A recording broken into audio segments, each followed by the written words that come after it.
السلام علیکم ورحمۃ اللہ وبرکاتہ. کیا حال ہے سب کا؟ الحمد للہ. نحمده ونصلی علی رسولہ الکریم. اما بعد فاعوذ باللہ من الشیطان الرجیم. بسم اللہ الرحمن الرحیم. رب اشرح لی صدری ویسر لی امری واحلل عقدۃ من لسانی یفقہوا قولی. زید بن ارقم رضی اللہ عنہ سے روایت ہے کہ نبی صلی اللہ علیہ وسلم نے فرمایا، اللہ عز و جل کی کتاب ہی اللہ کی رسی ہے، جو اس کی پیروی کرے گا وہ ہدایت پر رہے گا، اور جو اسے چھوڑ دے گا وہ گمراہی پر رہے گا. تو ہم سب کے لیے لازم ہے کہ ہم اللہ کی کتاب کو پکڑے رکھیں تاکہ ہم سیدھے راستے پر رہیں. صراط الذین انعمت علیہم، ان لوگوں کے راستے پر جن پر اللہ سبحانہ تعالیٰ نے انعام کیا. قرآن مجید جو اللہ کی رسی ہے، اس کو پکڑنے کا مطلب کیا ہے کہ اس کو پڑھتے رہیں، اس کو سمجھتے رہیں، اس میں غور و فکر اور تدبر کرتے رہیں، کیونکہ کتاب کے آنے کا مقصد ہی یہی ہے. کتاب انزلناہ الیک مبارک لیدبروا آیاتہ ولیتذکر اولو الالباب. جو کتاب ہم نے آپ کی طرف نازل کی ہے بڑی برکت والی ہے تاکہ لوگ اس کی آیات میں غور و فکر کریں، اس کے اسرار کو جانیں، اس کی حکمتوں کو جانیں، اور اہل عقل اس سے سبق حاصل کریں. حسن بصری رحمہ اللہ کہتے ہیں، قرآن اس لیے نازل کیا گیا تاکہ اس پر غور و فکر کیا جائے، لیکن عموماً ہم صرف اس کی قرأت یا حفظ کو ہی نیکی کا کام سمجھتے ہیں، اس کو سمجھتے نہیں ہیں، غور و فکر نہیں کرتے. تو وہ کہتے ہیں کہ یہ نازل ہی اس لیے کیا گیا ہے کہ اس پر غور و فکر کیا جائے، اس پر عمل کیا جائے، لیکن لوگوں نے اس کی تلاوت کو اپنا عمل بنا لیا، یعنی تلاوت ہی کو کافی سمجھ لیا ہے. امام ابن تیمیہ کہتے ہیں، جو ہدایت کی غرض سے قرآن میں تدبر کرتا ہے اس کے لیے حق کا راستہ واضح ہو جاتا ہے. یحییٰ ابن سعید سے مروی ہے، وہ کہتے ہیں کہ میں اور محمد بن یحییٰ بن حبان دونوں بیٹھے ہوئے تھے کہ محمد نے ایک آدمی کو بلایا اور اس سے کہا، مجھے وہ بتاؤ جو آپ نے اپنے والد سے سنا ہے. اس آدمی نے کہا، میرے والد نے مجھے بتایا کہ وہ زید بن ثابت جو ایک صحابی تھے ان کے پاس آئے اور ان سے پوچھا کہ آپ کا 7 دن میں قرآن مکمل کر لینے کے بارے میں کیا خیال ہے، یعنی 7 منزلیں جو ہیں تو 7 دن میں پڑھ لیا جائے. زید نے کہا، یہ اچھا کام ہے، لیکن میں اسے آدھے مہینے یا 10 دن میں پڑھ کر مکمل کروں تو یہ مجھے 7 دن میں پڑھنے سے زیادہ عزیز ہے، اور آپ مجھ سے پوچھیں کہ ایسا کیوں ہے. انہوں نے کہا، میں آپ سے پوچھتا ہوں کہ ایسا کیوں ہے؟ تو زید نے کہا، اس لیے تاکہ میں قرآن میں غور و فکر کروں اور اس کے مسائل پر رک کر تدبر کروں، غور کروں. تو قرآن مجید کی تلاوت کرتے ہوئے بھی کیا کرنا چاہیے؟ رک رک کر اس پہ غور کرنا چاہیے. اسی لیے تلاوت کا معمول بھی آپ ترجمے والے قرآن مجید سے بنا لیجئے، اور خصوصاً جہاں نیچے لفظ لفظ کا ترجمہ لکھا ہوتا ہے، تاکہ پڑھتے پڑھتے آپ رک جائیں اور اللہ سبحانہ تعالیٰ آپ سے کیا کہہ رہے ہیں اس پر غور و فکر کر سکیں. کیونکہ قرآن مجید کی تلاوت اور اس کی سمجھ لازم و ملزوم ہے. قرآن کا حق ادا ہی نہیں ہوتا جب تک کہ اس کو اس مقصد کے لیے نہ پڑھا جائے جس کے لیے وہ آیا ہے. تو اللہ تعالیٰ سے دعا ہے کہ اللہ تعالیٰ ہمیں اس کی توفیق عطا فرمائے. 10واں پارہ. اعوذ باللہ من الشیطان الرجیم.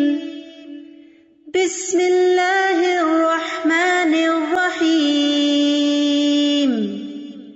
وَاعْلَمُوا أَنَّمَا غَنِمْتُم مِّن شَيْءٍ فَأَنَّ لِلَّهِ خُمُسَهُ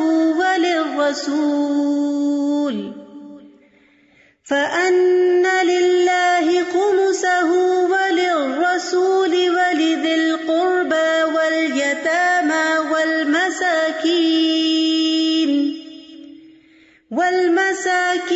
وَابْنِ السَّبِيلِ إِن كُنتُمْ آمَنتُم بِاللَّهِ وَمَا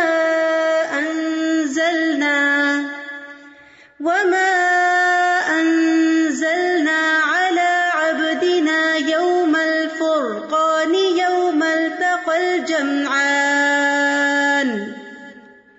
وَاللَّهُ عَلَى كُلِّ شَيْءٍ قدیر. شروع کرتی ہوں اللہ کے نام سے جو بے انتہا مہربان نہایت رحم فرمانے والا ہے۔ جان لو کہ جو کچھ تم بطور غنیمت حاصل کرو تو اس کا 5واں حصہ اللہ کے لیے، رسول کے لیے اور اس کے قرابت داروں، مسکینوں اور مسافروں کے لیے ہے۔ اگر تم اللہ پر ایمان رکھتے ہو اور اس فتح و نصرت پر جو فیصلے کے دن ہم نے اپنے بندے پر نازل کی تھی، جبکہ دونوں لشکروں میں مقابلہ ہوا اور اللہ تعالیٰ ہر چیز پر قادر ہے۔ جنگ بدر ہی کے پس منظر میں آیات نازل ہوئی ہیں۔ جنگ بدر میں مسلمانوں کو مال غنیمت حاصل ہوا۔ اس وقت مال غنیمت کے بارے میں کوئی واضح قانون نہیں تھا، اس لیے اس بنا پر مسلمانوں میں آپس میں کچھ کشمکش بھی ہوئی اور ہر ایک نے اپنا حصہ جتانے کی کوشش کی، تو اس پر انہیں آپس کے تعلقات درست کرنے کے لیے کہا گیا، اور پھر تربیت کرنے کے بعد یہاں پر وہ طریقہ بتایا جا رہا ہے کہ مال غنیمت جو جنگ میں حاصل ہوگا وہ کس طرح تقسیم ہوگا۔ مال غنیمت پچھلی امتوں کے لیے حلال نہیں تھا، لیکن رسول اللہ صلی اللہ علیہ وسلم نے فرمایا میرے لیے مال غنیمت حلال کر دیا گیا، اور اس کی تقسیم کس طرح ہوگی کہ اس کے 5 حصے ہوں گے۔ 5واں حصہ اللہ کے لیے اور رسول کے لیے۔ اللہ کے لیے صرف برکت کے لیے یہاں پر آیا، ورنہ اللہ سبحانہ تعالیٰ تو خود سارے رزق کا مالک ہے، ہر چیز کا مالک ہے، اسے تو اس مال میں سے کچھ بھی نہیں چاہیے۔ لیکن یہ کہ 5واں حصہ جو خمس ہے وہ رسول اللہ صلی اللہ علیہ وسلم اور آپ کے قرابت داروں، مسکینوں، مسافروں کے لیے، اور پھر باقی جو ہیں حصے وہ جنگ میں شرکت کرنے والوں کے لیے ہیں، جن میں سے پیادہ جو ہے، جو پیدل ہے، اس کا 1 حصہ، اور جو گھڑ سوار ہے اس کے 2 حصے، ایک اس کا اور ایک اس کے گھوڑے کا خرچہ۔ اور اس طرح مال غنیمت کو تقسیم کرنے کا قانون دے دیا گیا۔ فرمایا اگر تم اللہ پر ایمان رکھتے ہو، یعنی اس کی صحیح تقسیم کا تعلق بھی ایمان کے ساتھ ہے۔ مال غنیمت امانت ہے۔ رسول اللہ صلی اللہ علیہ وسلم نے فرمایا مال غنیمت میں سے سوئی یا دھاگا یا اس سے بھی کم درجے کی چیز ہو تو وہ واپس کر دو، یعنی تقسیم سے پہلے کسی کو ایک سوئی بھی اس مال میں سے لینے کی اجازت نہیں۔ اور مال غنیمت میں خیانت سے بچو، کیونکہ وہ قیامت کے دن خائن کے لیے باعث عار اور ندامت ہوگی۔ اذ انتم بالعدوۃ الدنیا وہم بالعدوۃ القصویٰ، جب تم میدان جنگ کے اس کنارے پر تھے، یعنی مدینہ والی سائڈ پر، اور وہ دشمن پرلے کنارے پر تھے، یعنی جنگ بدر کی کچھ تصویر یہاں پیش کی جا رہی ہے۔ اور ابو سفیان کا قافلہ تم سے نیچے ساحل کی طرف اتر گیا تھا، اور اگر تم دونوں مسلمان اور کفار باہم جنگ کا عہد و پیمان کرتے، یعنی لڑنے کے لیے کوئی وقت مقرر کرتے، تو تم دونوں مقررہ وقت سے پہلو تہی کر جاتے، لیکن اللہ نے وہ کام پورا کرنا ہی تھا جو ہو کر رہنے والا تھا، یعنی 2 فریقوں کو جنگ بدر کے میدان میں لا کر ایک دوسرے سے بھڑا دیا، یہ اللہ کی تقدیر کا حصہ تھا، تاکہ جسے ہلاک ہونا ہے وہ دلیل کی بنا پر ہلاک ہو۔ یعنی اس میں بڑے بڑے سرداران قریش مارے گئے تھے، اور یہ ان کے لیے پیغمبر صلی اللہ علیہ وسلم کے ساتھ طرح طرح کی زیادتیاں کرنے کا ایک بدلہ تھا، یہ ایک عذاب تھا ان کے لیے۔ تو اللہ تعالیٰ کیا چاہتا تھا کہ ان کی قوت توڑ دے، اور جسے زندہ رہنا ہے یعنی اسلام کو، مسلمانوں کو، وہ بھی دلیل کی بنا پر زندہ رہے، اور اللہ تعالیٰ یقیناً سننے والا اور جاننے والا ہے۔ اے نبی صلی اللہ علیہ وسلم وہ وقت یاد کیجئے جب تمہارے خواب میں اللہ تعالیٰ تمہیں کافر تھوڑے دکھلا رہا تھا تاکہ مسلمانوں کا حوصلہ مضبوط رہے، اور اگر وہ آپ کو زیادہ دکھلاتا تو تم لوگ ہمت ہار دیتے اور اس معاملے میں جھگڑنا شروع کر دیتے کہ ہمیں مقابلہ کرنا بھی چاہیے یا نہیں، لیکن اللہ نے تمہیں بچا لیا۔ یقیناً وہ دلوں کے راز تک جانتا ہے، اور کس طرح اللہ تعالیٰ مدد کرتا ہے، اور نبی کا خواب سچا بھی ہوتا ہے۔ اور یاد کرو جب تم دشمن سے ملے، اللہ نے تمہاری نظروں میں دشمن کی تعداد تھوڑی دکھلائی، اور دشمن کی نظروں میں تمہیں تھوڑا کر کے پیش کیا، تاکہ وہ سمجھے کہ تھوڑے سے لوگ ہیں، ان کے ساتھ تو بہت بڑے مقابلے کی ضرورت نہیں، تاکہ اللہ وہ کام پورا کر دے جس کا ہونا مقدر تھا، اور سب کاموں کا انجام تو اللہ ہی کے پاس ہے۔ ساری قدرت اور طاقت اور ہر چیز کو کرنا تو اسی کے ہاتھ میں ہے۔ اس لیے زندگی میں جب کوئی مشکل وقت آئے اس کو پکارے، اس کی مدد حاصل کرے، اس کی طرف راغب ہوں، کیونکہ کرنا اس نے ہے۔ یعنی بہت سی چیزیں ہم سمجھتے ہیں کہ میرے کرنے سے یا کسی انسان کے کرنے سے ہی مسئلہ حل ہوگا۔ کوششیں اپنی جگہ ہوں، مسلمان میدان جنگ میں تھے، کوشش میں تھے، انہوں نے اپنا سب کچھ حاضر کر دیا تھا اسلام کے لیے، لیکن بتانا یہاں یہ مقصود تھا کہ صرف تمہاری کوششوں سے تمہیں یہ کامیابی حاصل نہیں ہوئی، بلکہ یہ اللہ سبحانہ تعالیٰ کی طرف سے آئی ہے. وَمَن نَّصْرُ إِلَّا مِنْ عِنْدِ اللَّهِ يَا أَيُّهَا الَّذِينَ آمَنُوا، اے ایمان والو، جب کسی گروہ سے تمہارا مقابلہ ہو تو ثابت قدم رہو.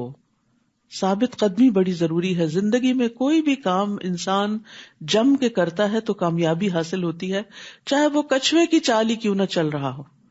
بہت سے لوگ بڑی بڑی ذہانتوں کے مالک ہوتے ہیں، بہت سے وسائل ان کے پاس ہوتے ہیں، لیکن زندگی میں کامیاب نہیں ہوتے، کیونکہ وہ مستقل مزاجی کے ساتھ کام نہیں کرتے، کام میں ثابت قدمی نہیں دکھاتے. کبھی ایک چیز شروع کر لیتے ہیں، آدھی کی کچھ کی، اور پھر اس کے بعد اس کو چھوڑ دیا، کچھ اور شروع کر دیا، پھر وہاں دل نہ لگا، کچھ اور شروع کر دیا.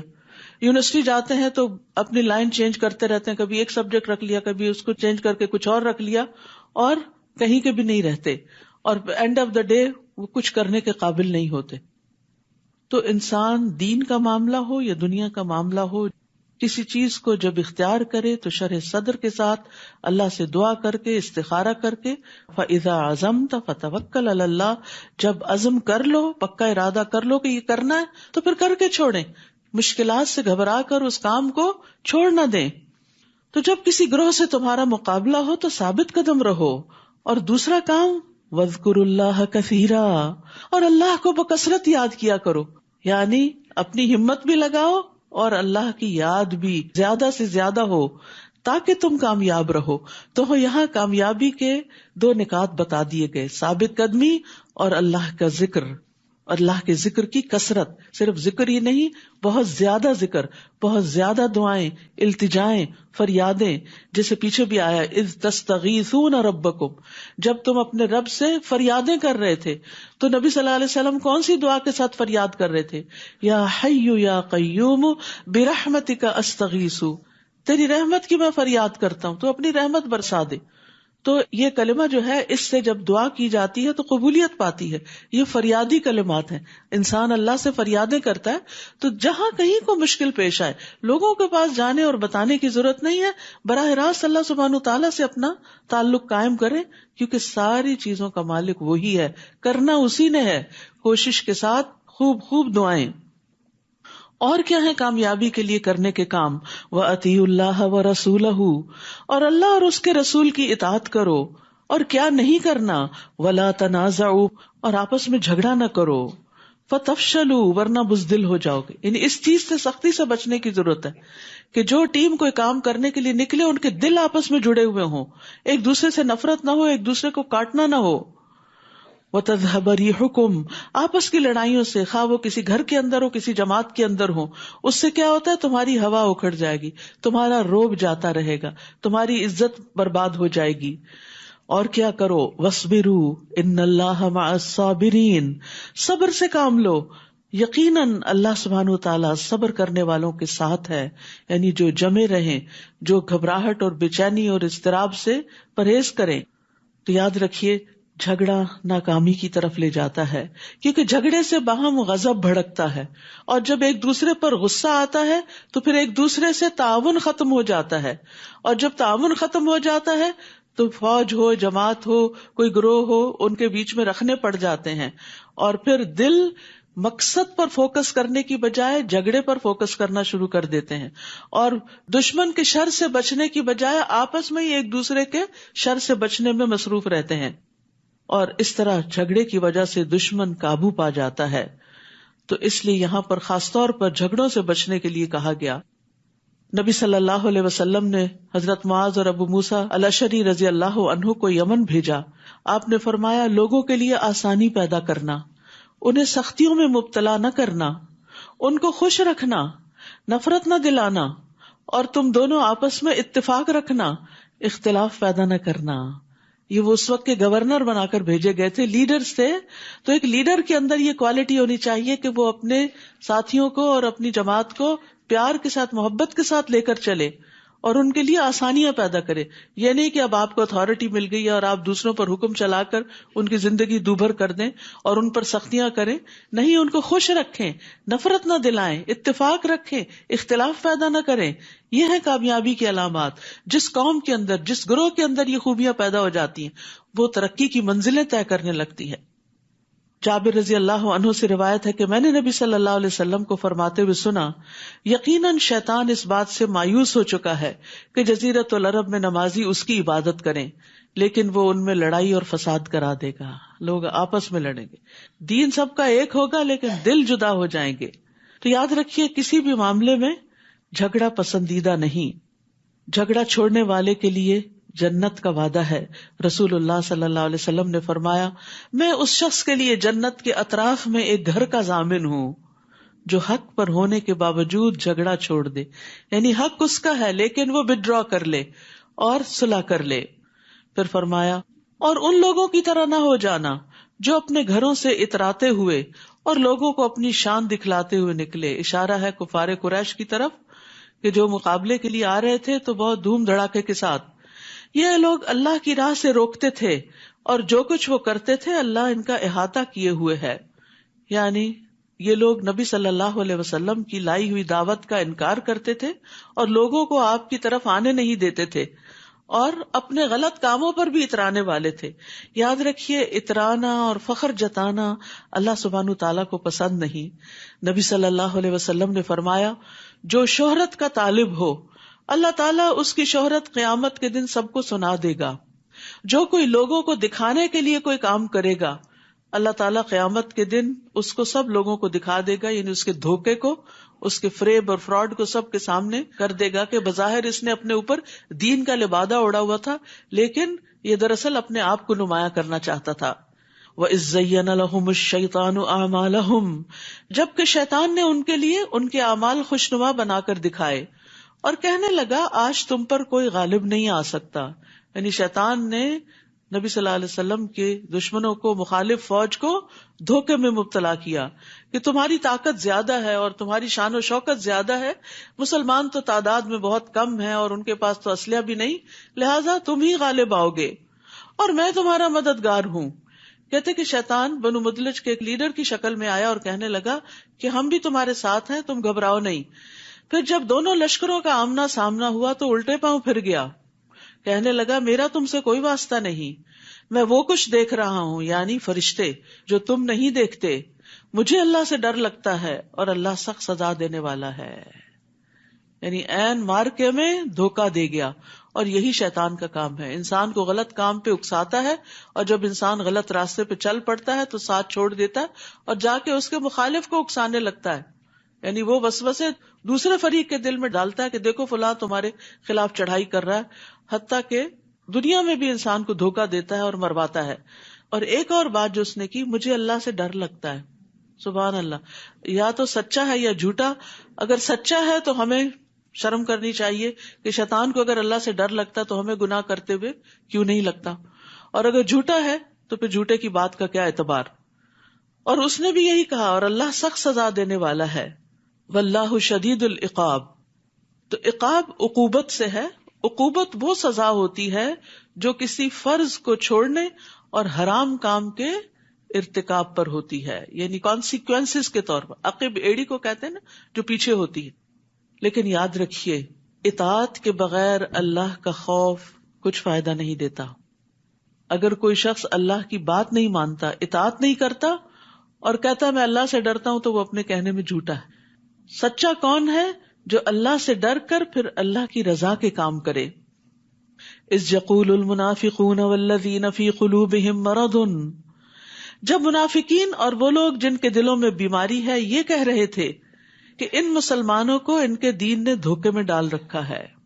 حالانکہ اگر کوئی شخص اللہ پر بھروسہ کر لے تو اللہ یقیناً سب پر غالب اور حکمت والا ہے.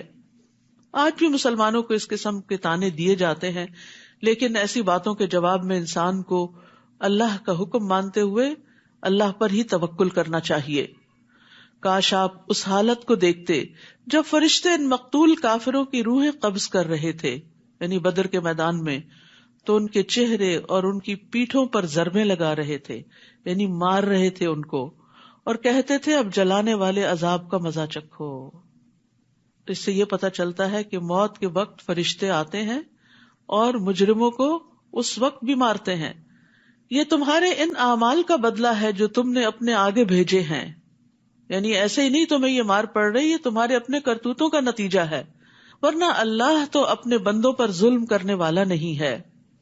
ان کافروں کا معاملہ بھی فرعونیوں جیسا ہے، جیسے فرعون نے موسیٰ علیہ السلام اور ان کے ساتھیوں کے بارے میں طرز عمل اختیار کیا تھا، آج قریش کے سردار جو ہے وہ محمد صلی اللہ علیہ وسلم کے سامنے فرعون بنے ہوئے ہیں، اور ان لوگوں جیسا جو ان سے پہلے تھے، یعنی پہلے بھی پیغمبروں کا مقابلہ ان کے ملا یا ایلیٹ کلاس نے کیا، سرکش لوگوں نے کیا، اور باقی عوام تو پھر بڑوں کے پیچھے چلتی ہے۔ ان لوگوں نے اللہ تعالیٰ کی آیات کا انکار کیا تو اللہ نے ان کے گناہوں کے بدلے انہیں پکڑ لیا۔ اللہ تعالیٰ یقیناً بڑا طاقتور اور سخت سزا دینے والا ہے۔ ایسا اس لیے ہوتا ہے کہ اللہ کا طریقہ یہ ہے کہ اگر اللہ کسی قوم کو نعمت سے نوازے تو وہ اس نعمت کو اس وقت تک ان سے نہیں بدلتا جب تک کہ وہ قوم خود اپنے طرز عمل کو بدل نہیں دیتی۔ اللہ سب کچھ سننے اور جاننے والا ہے۔ تو یاد رکھیے نعمتیں برقرار رہتی ہیں اگر انسان اطاعت گزار اور شکر گزار رہتا ہے۔ اسی طرح برا حال بھی نہیں بدلتا انسان کا اچھے حال میں جب تک انسان اللہ کی اطاعت کی طرف نہیں آتا۔ اللہ سبحانہ تعالیٰ کا فرمان کیا ہے کہ جس قوم پر اللہ کوئی انعام کرتا ہے اللہ اس انعام کو اس وقت تک نہیں بدلتا جب تک وہ ناشکری نہ کریں اور شکر گزاری کو چھوڑ نہ دیں۔ جب وہ ناشکری کرنے لگتے ہیں تو اللہ تعالیٰ اپنے دیے گئے انعام کو ان سے بدل دیتا ہے، نعمتیں چھن جاتی ہیں یا فوراً یا ایک وقت کے بعد۔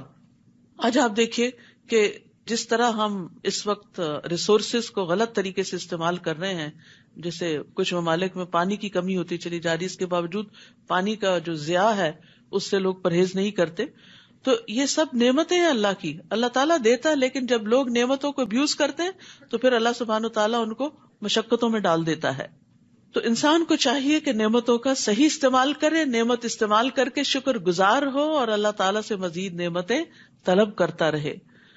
تو دنیا اور آخرت میں خیر کا باعث بننے والی نعمتوں کا سوال کرنا چاہیے۔ انس رضی اللہ عنہ کہتے ہیں کہ ایک مرتبہ رسول اللہ صلی اللہ علیہ وسلم اپنے کسی صحابی کی عیادت کے لیے تشریف لے گئے، وہ چوزے کی طرح ہو چکے تھے، تو آپ نے ان سے پوچھا کیا تم اللہ تعالیٰ سے کوئی دعا مانگتے تھے؟ اس نے کہا جی ہاں، میں یہ دعا مانگتا تھا کہ اے اللہ تو نے مجھے آخرت میں جو سزا دینی ہے وہ دنیا میں ہی دے دے۔ تو رسول اللہ صلی اللہ علیہ وسلم نے اس سے فرمایا تم اللہ کے عذاب کی طاقت نہیں رکھتے؟ تم نے یہ دعا کیوں نہ کی اللہم ربنا آتنا فی الدنیا حسنہ وفی الآخرۃ حسنہ وقنا عذاب النار، یعنی سزا نہیں کبھی مانگنی چاہیے بلکہ بھلائیاں مانگنی چاہیے۔ مصیبت اور پریشانی میں بھی اللہ تعالیٰ سے عافیت مانگنی چاہیے، بیماری ہو تو شفا مانگنی چاہیے۔ كدأب آل فرعون والذین من قبلہم کذبوا بآیات ربہم فأہلکناہم بذنوبہم واغرقنا آل فرعون وکل کانوا ظالمین۔ ان لوگوں کا معاملہ یعنی نبی صلی اللہ علیہ وسلم کے ان دشمنوں کا معاملہ بھی آل فرعون جیسا ہے اور ان لوگوں جیسا جو ان سے پہلے تھے، یعنی پچھلے انبیاء کے جو دشمن تھے، انہوں نے اپنے رب کی آیات کو جھٹلایا تو ہم نے انہیں ان کے گناہوں کی پاداش میں ہلاک کر دیا اور فرعون کی قوم کو غرق کر دیا، کیونکہ فرعون ان سب کے مقابلے میں زیادہ سخت دشمن تھا اور یہ سبھی لوگ ظالم تھے۔ تو کفار قریش کو بتایا یہ جا رہا ہے کہ آج تمہارے سامنے بھی وہی انجام آ رہا ہے جو پچھلے انبیاء کے مخالفین کا انجام ہوا تھا کہ ان کی قوموں کو تباہ کر دیا گیا تھا، لیکن محمد صلی اللہ علیہ وسلم کی قوم میں سے جو ایمان لائے ان کو بچا لیا گیا اور جنہوں نے نہیں مانا ان میں سے کچھ جنگ بدر میں مارے گئے اور کچھ آگے سورۃ توبہ میں آپ کو پتہ چلے گا کہ ان کے ساتھ کیا انجام ہوا۔ ان کو مہلت دینے کے بعد ان کو دھمکی دی کہ اگر تم نہیں مانتے تو یا نکل جاؤ یا تمہیں ختم کر دیا جائے گا۔ اللہ کے ہاں بدترین جانور، انسان نہیں کہا، بدترین جانور وہ لوگ ہیں جنہوں نے حق کا انکار کر دیا، پھر وہ ایمان لانے پر تیار نہیں، یعنی رسول کو اپنے سامنے پا کر، قرآن کو اپنے سامنے پا کر، سارے دلائل دیکھ کر پھر بھی نہیں مانے، تو پھر ایسے لوگ انسان ہی نہیں۔ وہ لوگ جنہوں نے آپ سے عہد کیا پھر وہ ہر بار ہی اپنے عہد کو توڑ دیتے ہیں اور اللہ سے ڈرتے نہیں۔ جیسے فرعونیوں نے موسیٰ علیہ السلام سے عہد کیے کہ اگر ہماری مشکل ٹل جائے تو ہم مان جائیں گے، لیکن پھر عہد توڑ دیتے، پھر مشکل آتی، پھر وہی سلسلہ چل پڑتا. ایسے عہد شکن لوگ اگر آپ کو میدان جنگ میں مل جائیں تو انہیں عبرتناک سزا دیں تاکہ ان کے پچھلے بھی سبق حاصل کریں. اور اگر آپ کو کسی قوم سے خیانت، عہد شکنی کا خطرہ ہو تو برابری کی سطح پر ان کا معاہدہ ان کے آگے پھینک دیں، کیونکہ اللہ تعالیٰ خیانت کرنے والوں کو پسند نہیں کرتا. یعنی جن قوموں کے ساتھ معاہدے ہوں ان معاہدوں کو پورا کیا جائے. المائدہ میں بھی معاہدے پورے کرنے کا حکم دیا گیا تھا.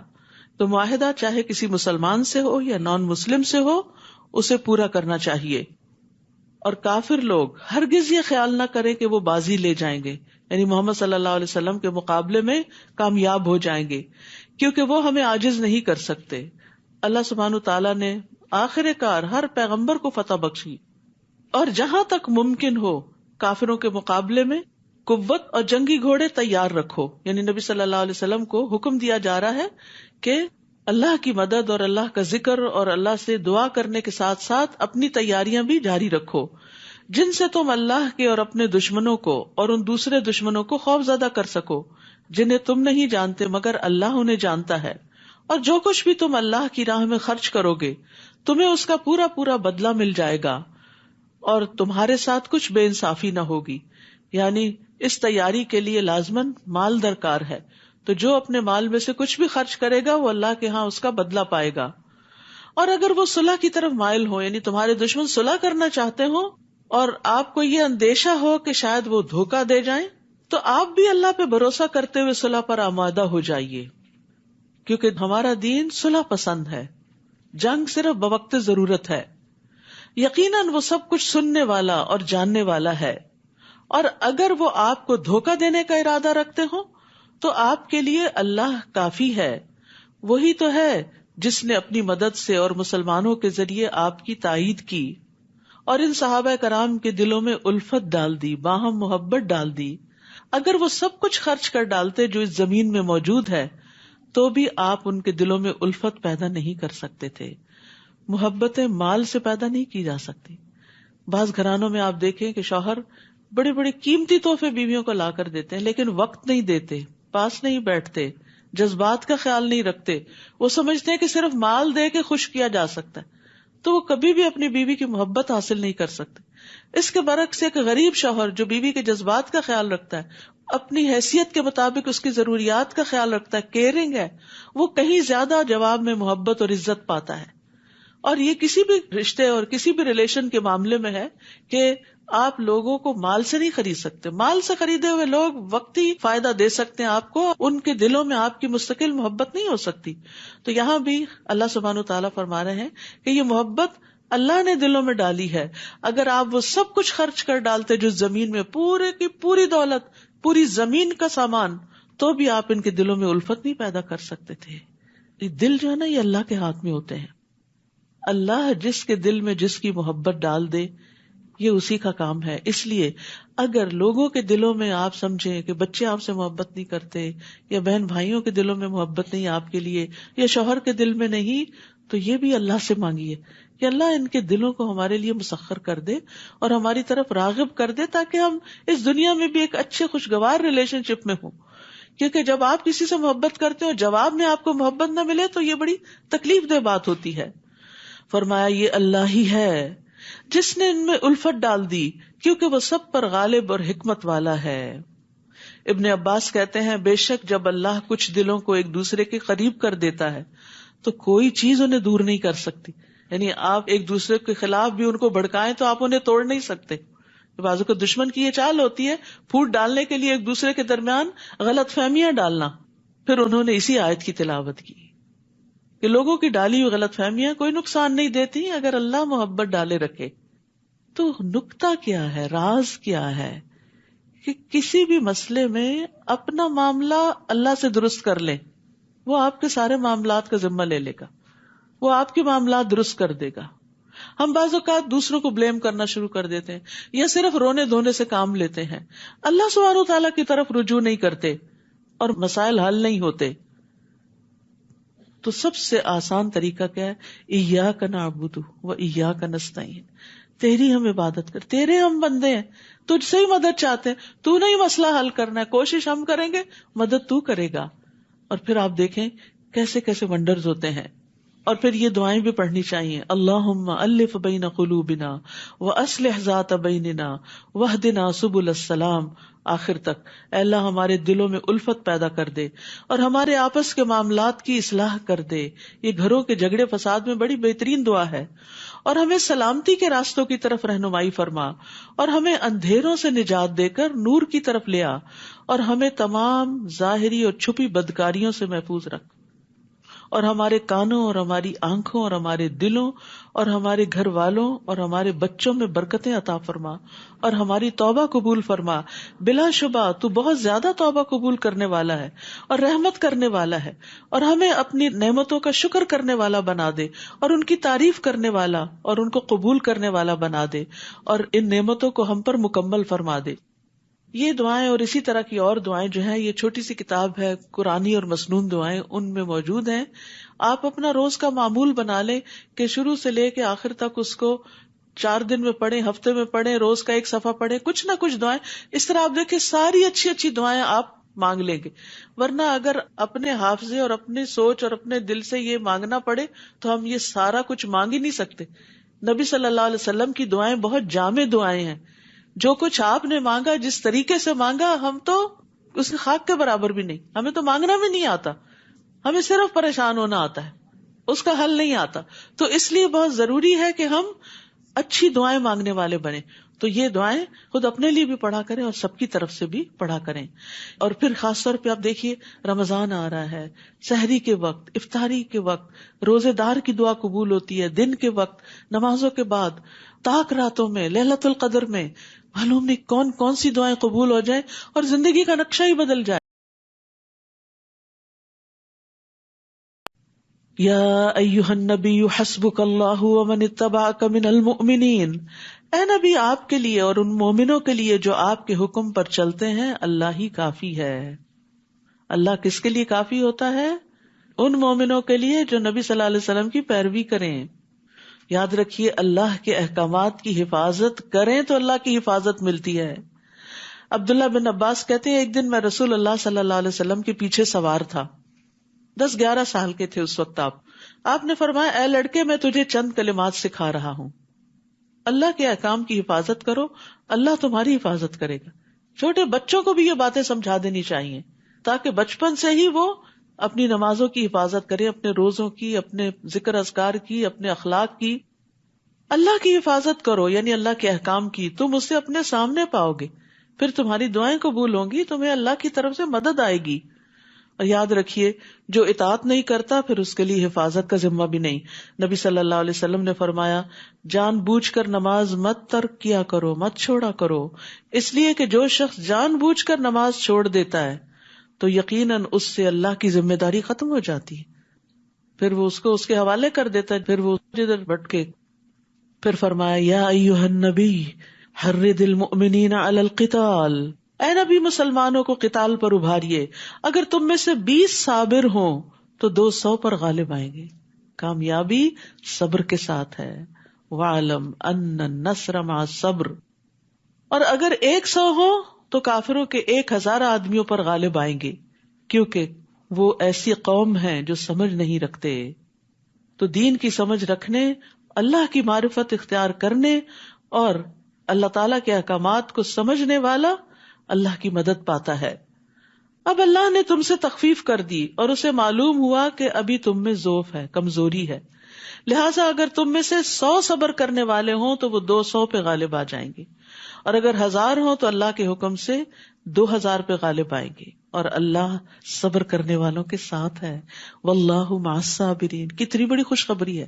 سفر مشکل ہوتا ہے نا، جب کوئی تکلیف دینے والی بات یا کام یا چیز سامنے آتی ہے یا کوئی غم دینے والی یا خوف میں مبتلا کرنے والی، تو ہم صبر کا دامن چھوڑ دیتے ہیں اور سمجھتے ہیں کہ شاید واویلا کرنے سے مسائل حل ہو جائیں گے، جبکہ یہاں پر کیا کہا کہ صبر کرو، اللہ سے مدد مانگو. اس انرجی کو جو غم اور خوف اور دکھ پریشانی میں لگ رہی ہے اس کو دعاؤں میں کنورٹ کر لو تو اللہ کی مدد آ جائے گی.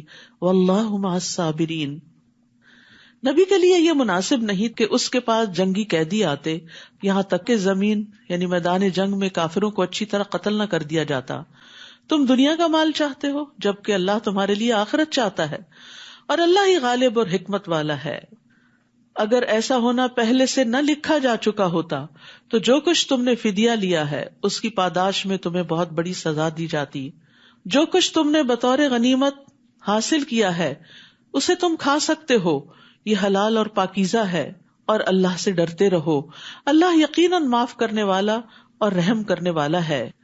اے نبی، جو قیدی آپ لوگوں کے قبضے میں ہیں انہیں کہیے کہ اگر اللہ نے تمہارے دلوں میں کچھ بھلائی دیکھی تو جو کچھ مال وغیرہ تم سے لیا جا چکا ہے، یعنی فدیے کے طور پر، جنگ بدر میں آپ کو معلوم ہے کہ قیدیوں سے فدیہ لے کر انہیں چھوڑا گیا تھا، اور جو نہیں دے سکتے تھے ان کو 10 بچے پڑھانے کا کام دیا گیا تھا، تو ان کو بھی تسلی دی جا رہی۔ سبحان اللہ، یہ دین کے اندر کیا رحمت ہے کہ اللہ تعالیٰ چاہتا ہے کہ آخر تک لوگ ہدایت کے راستے پر آ جائیں۔ کہا کہ اگر تمہارے اندر کوئی خیر ہوئی تو تمہیں اللہ تعالیٰ اسلام کی ہدایت دے گا، اور آج جو فدیہ لیا گیا ہے اس سے بہتر عطا کرے گا اور تمہیں معاف کر دے گا، اور اللہ معاف کر دینے والا اور رحم کرنے والا ہے۔ اور اگر وہ آپ لوگوں سے خیانت کا ارادہ رکھتے ہوں تو اس سے پہلے وہ اللہ سے بھی خیانت کر چکے ہیں، جس کی سزا انہیں یہ ملی ہے کہ وہ آپ کے قبضے میں آ گئے۔ یہ آپ کے ساتھ مخالفت نہ کرتے تو آج یہاں قیدی نہ ہوتے، اور اللہ سب کچھ جاننے والا اور حکمت والا ہے۔ اور ان لوگوں میں، ان قیدیوں میں، نبی صلی اللہ علیہ وسلم کے داماد ابو العاص بھی تھے، آپ کے چچا عباس بھی تھے، اور بعد میں اللہ تعالیٰ نے ان کو ہدایت دی اور خیر کثیر سے نوازا بھی۔ جو لوگ ایمان لائے اور ہجرت کی اور اللہ کی راہ میں اپنے اموال اور جانوں سے جہاد کیا، اور وہ لوگ جنہوں نے ان مہاجرین کو پناہ دی اور ان کی مدد کی، یہ سب ایک دوسرے کے ولی ہیں، دلی دوست ہیں۔ اور جو لوگ ایمان لائے لیکن ہجرت نہیں کی، ان سے وہ تمہارا ولایت کا کوئی تعلق نہیں، حتیٰ کہ وہ ہجرت کر کے آ جائیں۔ اور اگر وہ دین کے معاملے میں تم سے مدد طلب کریں تو ان کی مدد کرنا تم پر لازم ہے، مگر کسی ایسی قوم کے خلاف نہیں جن سے تمہارا معاہدہ ہو، اور جو کچھ تم کرتے ہو اللہ اسے دیکھ رہا ہے۔ اور جو کافر ہیں تو وہ ایک دوسرے کے وارث ہیں، اگر تم ایسا نہ کرو گے تو ملک میں فتنہ اور بڑا فساد برپا ہو جائے گا۔ یعنی جس طرح کفار ایک دوسرے کے اولیاء ہیں، تمہیں بھی مسلمانوں کی اسی طرح مدد کرنی چاہیے۔ والذین آمنوا وہاجروا وجاہدوا فی سبیل اللہ والذین آووا ونصروا اولئک ھم المؤمنون حقا لہم مغفرۃ ورزق کریم۔ اور جو لوگ ایمان لائے یعنی نبی صلی اللہ علیہ وسلم پر، اور ہجرت کی آپ کے ساتھ مدینہ کی طرف، اور اللہ کی راہ میں جہاد کیا جیسے جنگ بدر کے موقع پر، اور جن لوگوں نے انہیں پناہ دی یعنی انصار، اور ان کی مدد کی مدینہ والے، یہی لوگ حقیقی مومن ہیں، ان کے لیے بخشش اور عزت کا رزق ہے۔ اور جو لوگ ہجرت نبوی کے بعد ایمان لائے اور ہجرت کر کے آ گئے اور تمہارے ساتھ مل کر جہاد کیا، وہ بھی تم میں شامل ہیں، مگر اللہ کے نوشتے میں خون کے رشتہ دار ایک دوسرے کے زیادہ حقدار ہیں۔ اللہ یقیناً ہر چیز کو خوب جانتا ہے۔ تو یاد رکھیے کہ یہاں دین کی مدد 2 طریقے سے جو کی جاتی ہے اس کی تفصیل بیان کی گئی ہے، یا مہاجرین کی شکل میں یا انصار کی شکل میں، یا انسان اللہ کے دین کی خاطر اپنا سب کچھ قربان کر دیتا ہے، یا یہ کہ قربان کرنے والوں کو پناہ دیتا ہے، ان کی مدد کرتا ہے۔ تو دونوں کے باہم تعاون سے دین آگے بڑھتا ہے۔ اور یہاں نبی صلی اللہ علیہ وسلم کے ساتھی جو مکہ سے آئے اور مدینہ والے، ان کے باہمی تعلق اور ان کی محبت اور ایک کاز میں اکٹھا ہونے کو بیان کیا جا رہا ہے۔ اور ہم دیکھتے ہیں کہ کس طرح نبی صلی اللہ علیہ وسلم نے مکہ سے آنے والوں کو مدینہ والوں کا بھائی بھائی بنا دیا تھا، حتیٰ کہ انہوں نے ان کو اپنے باغوں میں، اپنے گھروں میں، اپنے اموال میں شریک کر لیا تھا۔ عبد الرحمن بن عوف کے لیے تو سعد بن ربیع نے کہا کہ میری 2 بیویاں ہیں، جس کو تم پسند کرو اس کو طلاق دیتا ہوں، اور پھر تم چاہو تو اس سے تم نکاح کر لینا۔ لیکن انہوں نے شکریہ ادا کرتے ہوئے کہا دلونی علی السوق، مجھے بازار کا رستہ بتاؤ، میں خود کام کروں گا اور اپنے لیے کماؤں گا۔ یعنی انہوں نے بھی لالچ نہیں رکھی، کیونکہ وہ مال کے لیے تو آئے نہیں تھے، وہ تو جس مقصد کے لیے آئے تھے، جو نیت اور جو غرض تھی وہی ذہن میں تھی، اسی کے مطابق کام کر رہے تھے۔ انس رضی اللہ عنہ کہتے ہیں کہ نبی صلی اللہ علیہ وسلم جب مدینہ تشریف لائے تو آپ کے پاس مہاجرین نے آ کر عرض کیا، اے اللہ کے رسول، جس قوم کے پاس ہم آئے ہیں یعنی مدینہ والے، ان سے بڑھ کر ہم نے کوئی ایسی قوم نہیں دیکھی جو بہت زیادہ خرچ کرنے والی ہے، اور تھوڑے مال ہونے کی صورت میں بھی دوسروں کے ساتھ غمخواری کرنے والی. نہیں بھی تو پھر بھی دل جوئی کرتے ہیں. بعض اوقات ہوتا ہے نا آپ کے پاس نہیں ہوتا تو آپ اچھی بات ہی کر دیتے ہیں دوسرے کو, اور بعض اوقات ہوتا ہے اور آپ دیتے ہیں اور احسان جتا کے ضائع کرتے ہیں. انصار کی خوبی کیا تھی کہ اگر ہے تو خوب خرچ کرتے, نہیں تو دل جوئی کرتے. وہ کہتے ہیں چنانچہ انہوں نے ہمیں محنت و مشقت سے باز رکھا, ہمیں آرام اور راحت میں شریک کیا, یہاں تک کہ ہمیں خوف ہے کہ ساری نیکیوں کا ثواب ان کو نہ مل جائے, کیونکہ ہم سے زیادہ تو یہ قربانیاں کر رہے ہیں. تو نبی صلی اللہ علیہ وسلم نے فرمایا ایسی بات نہیں, جب تک تم لوگ اللہ سے ان کے لیے دعائے خیر کرتے رہو گے اور ان کا شکریہ ادا کرتے رہو گے. یعنی کسی کے بھی احسان کو فار گرانٹیڈ نہیں لینا چاہیے. اگر کوئی آپ کے ساتھ احسان کرتا ہے تو آپ اس کو دل سے دعا دیں, چاہے سامنے دیں چاہے دل میں دیں, قبولیت کے موقع پر دیں. تو محسنین کے احسان کو یاد رکھنا مومن کی شان ہوتی ہے, اور پھر یہ کہ شکریہ بھی ادا کرنا چاہیے. اور پھر اسی طرح ایک اور روایت میں آتا ہے, ابو ہریرہ کہتے ہیں کہ انصار نے نبی صلی اللہ علیہ وسلم سے عرض کیا, آپ باغوں کو ہمارے اور ہمارے مہاجر بھائیوں کے بیچ میں تقسیم کر دیجئے. آپ نے دیکھا ہوگا کوئی بھی فارمر اپنی لینڈ پراپرٹی کسی کو نہیں دینا چاہتا, لیکن کتنا بڑا دل تھا کہ آپ تقسیم کر دیں. آپ نے فرمایا نہیں. اس پر انصار نے مہاجرین سے کہا, آپ لوگ ہمارے باغوں کی دیکھ بھال کا ذمہ لیں, ہم آپ کو پیداوار میں شریک کر لیں گے. مہاجرین نے کہا ہم نے سنا اور ہم نے مان لیا. لیکن انصار ہمیشہ ان کا خیال رکھنے والے تھے. انس رضی اللہ عنہ سے روایت ہے, انہوں نے کہا رسول اللہ صلی اللہ علیہ وسلم نے ارادہ فرمایا کہ بحرین کے علاقے میں کچھ جاگیریں لوگوں کو دیں.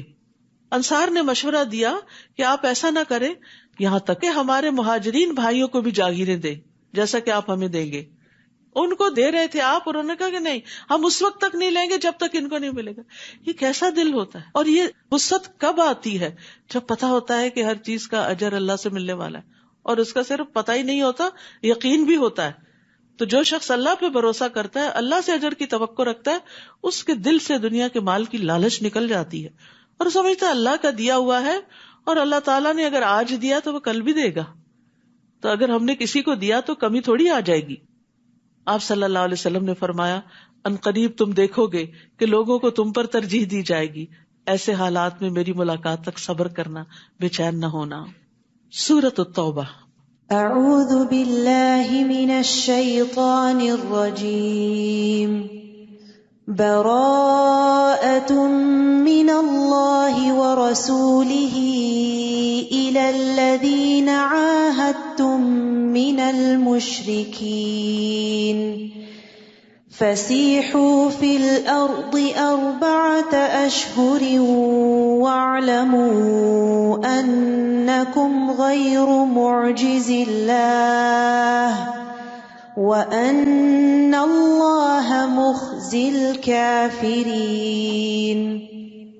اس سورت کے 2 نام ہیں, سورۃ البراءہ اور سورۃ التوبہ, جبکہ اجتہادی طور پر اس کے 19 اور نام بھی بتائے گئے ہیں.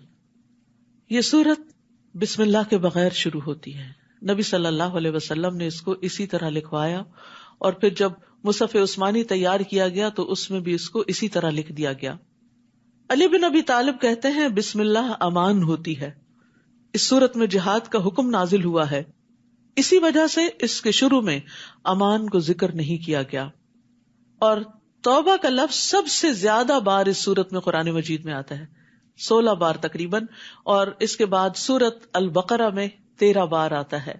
تو اس کا نام بھی پھر سورت التوبہ ہے. سورت الانفال جنگ بدر کے بعد نازل ہوئی, جو مدینہ کی ابتدائی صورتوں میں سے ہے, اور یہ بھی مدنی صورت ہی ہے. یہ آخری جنگ تبوک کے بعد اور کچھ اس دوران نازل ہوئی. تو ایک ابتدا ہے اور ایک انتہا ہے, اور دونوں کا مضمون باہم ملتا جلتا ہے. دونوں میں غزوات سے متعلق زیادہ تر احکامات ہیں, اور اس کے علاوہ بھی اصلاح اور تزکیہ اور تربیہ کی بہت سی باتیں ہیں. براءۃ من اللہ ورسولہ الی الذین عاہدتم من المشرکین. جن مشرکوں سے تم نے معاہدے کر رکھے تھے, اب اللہ اور اس کا رسول ایسے معاہدوں سے دستبردار ہوتے ہیں. یعنی جن سے جنگ نہ کرنے کا معاہدہ تھا, اب وہ معاہدے ختم کیے جا رہے ہیں, کیونکہ نبی صلی اللہ علیہ وسلم آخری نبی تھے, آپ کے ذریعے دین کو مکمل کرنا تھا, اور اب جو آپ کے مخالفین تھے، جو آپ کے معاندین تھے، ان کو وارننگ دی جا رہی ہے کہ اب اپنا مستقبل تم سوچ لو، اگر تم نے نبی کا ساتھ نہیں دیا تو پھر تمہارے لیے یہاں کوئی ٹھکانہ نہیں۔ اور اے مشرکین، تم زمین میں 4 ماہ چل پھر لو، مہلت دی جا رہی ہے، خوب اچھی طرح غور و فکر کرو، سوچو، اور پھر یہ جان لو کہ تم اللہ کو عاجز نہیں کر سکتے، اور اللہ یقیناً کافروں کو رسوا کرنے والا ہے۔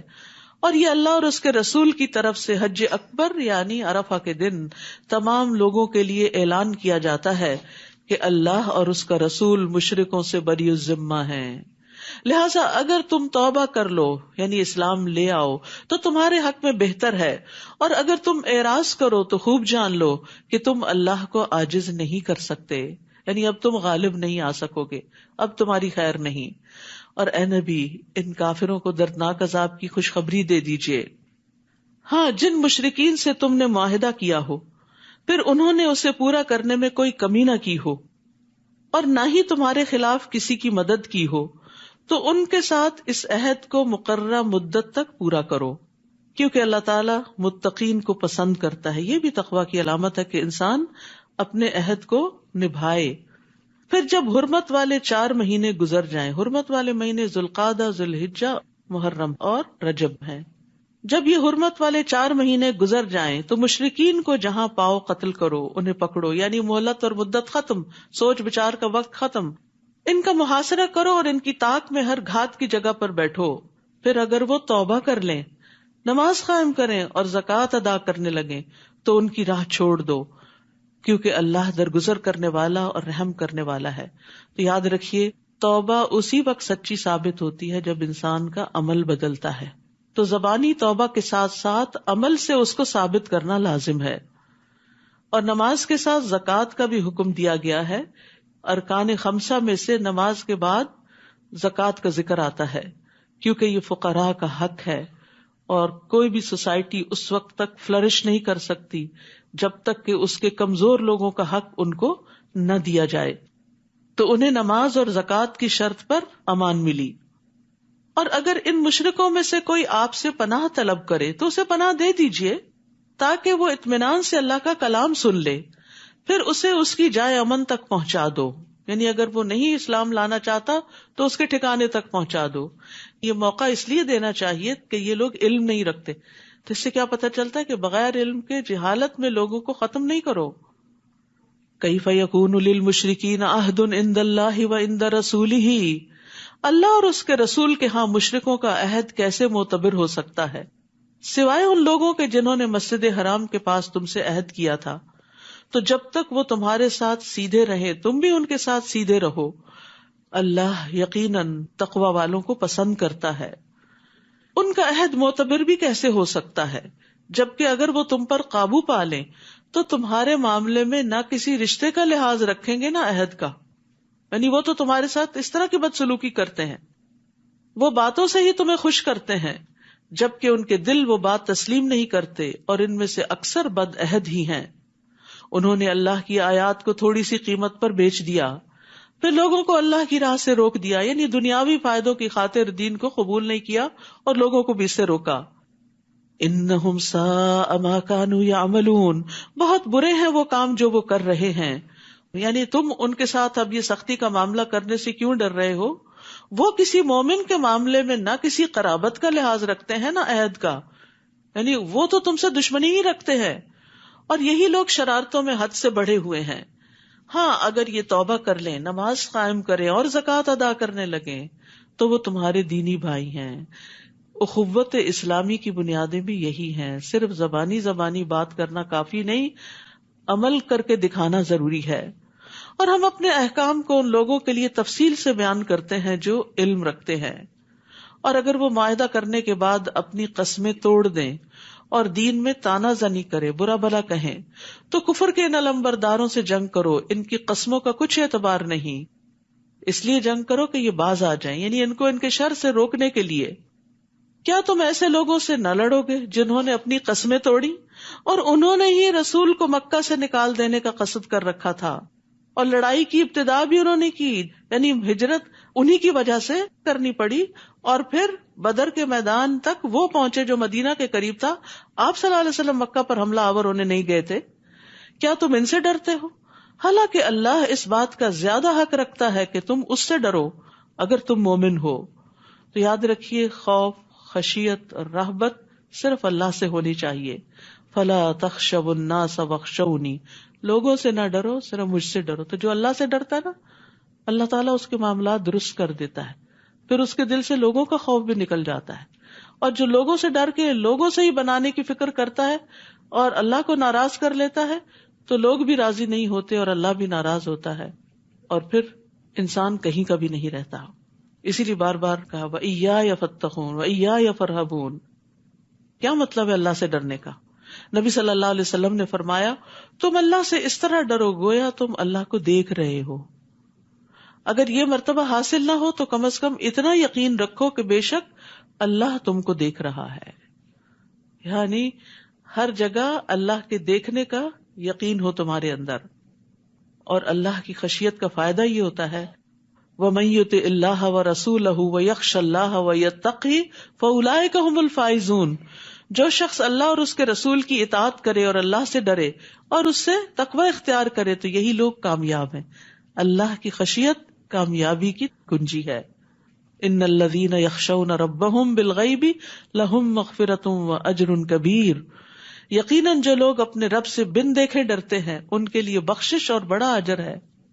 اللہ کا خوف نجات کا ذریعہ ہے. نبی صلی اللہ علیہ وسلم نے فرمایا 3 چیزیں نجات دینے والی ہیں، جن میں سے ایک چھپے اور ظاہر میں اللہ کی خشیت ہے کہ انسان کہیں پر بھی ہو اللہ سے ڈر کر غلط کام نہ کرے. تم ان سے جنگ کرو، اللہ انہیں تمہارے ہاتھوں سزا دے گا، انہیں رسوا کرے گا، تمہیں ان پر مدد دے گا اور مسلمانوں کے سینوں کی جلن مٹا کر ان کو ٹھنڈا کر دے گا اور ان کے دلوں کا غصہ دور کر دے گا، اور اللہ جسے چاہے گا توبہ کی توفیق بھی دے دے گا. اللہ سب کچھ جاننے والا اور حکمت والا ہے.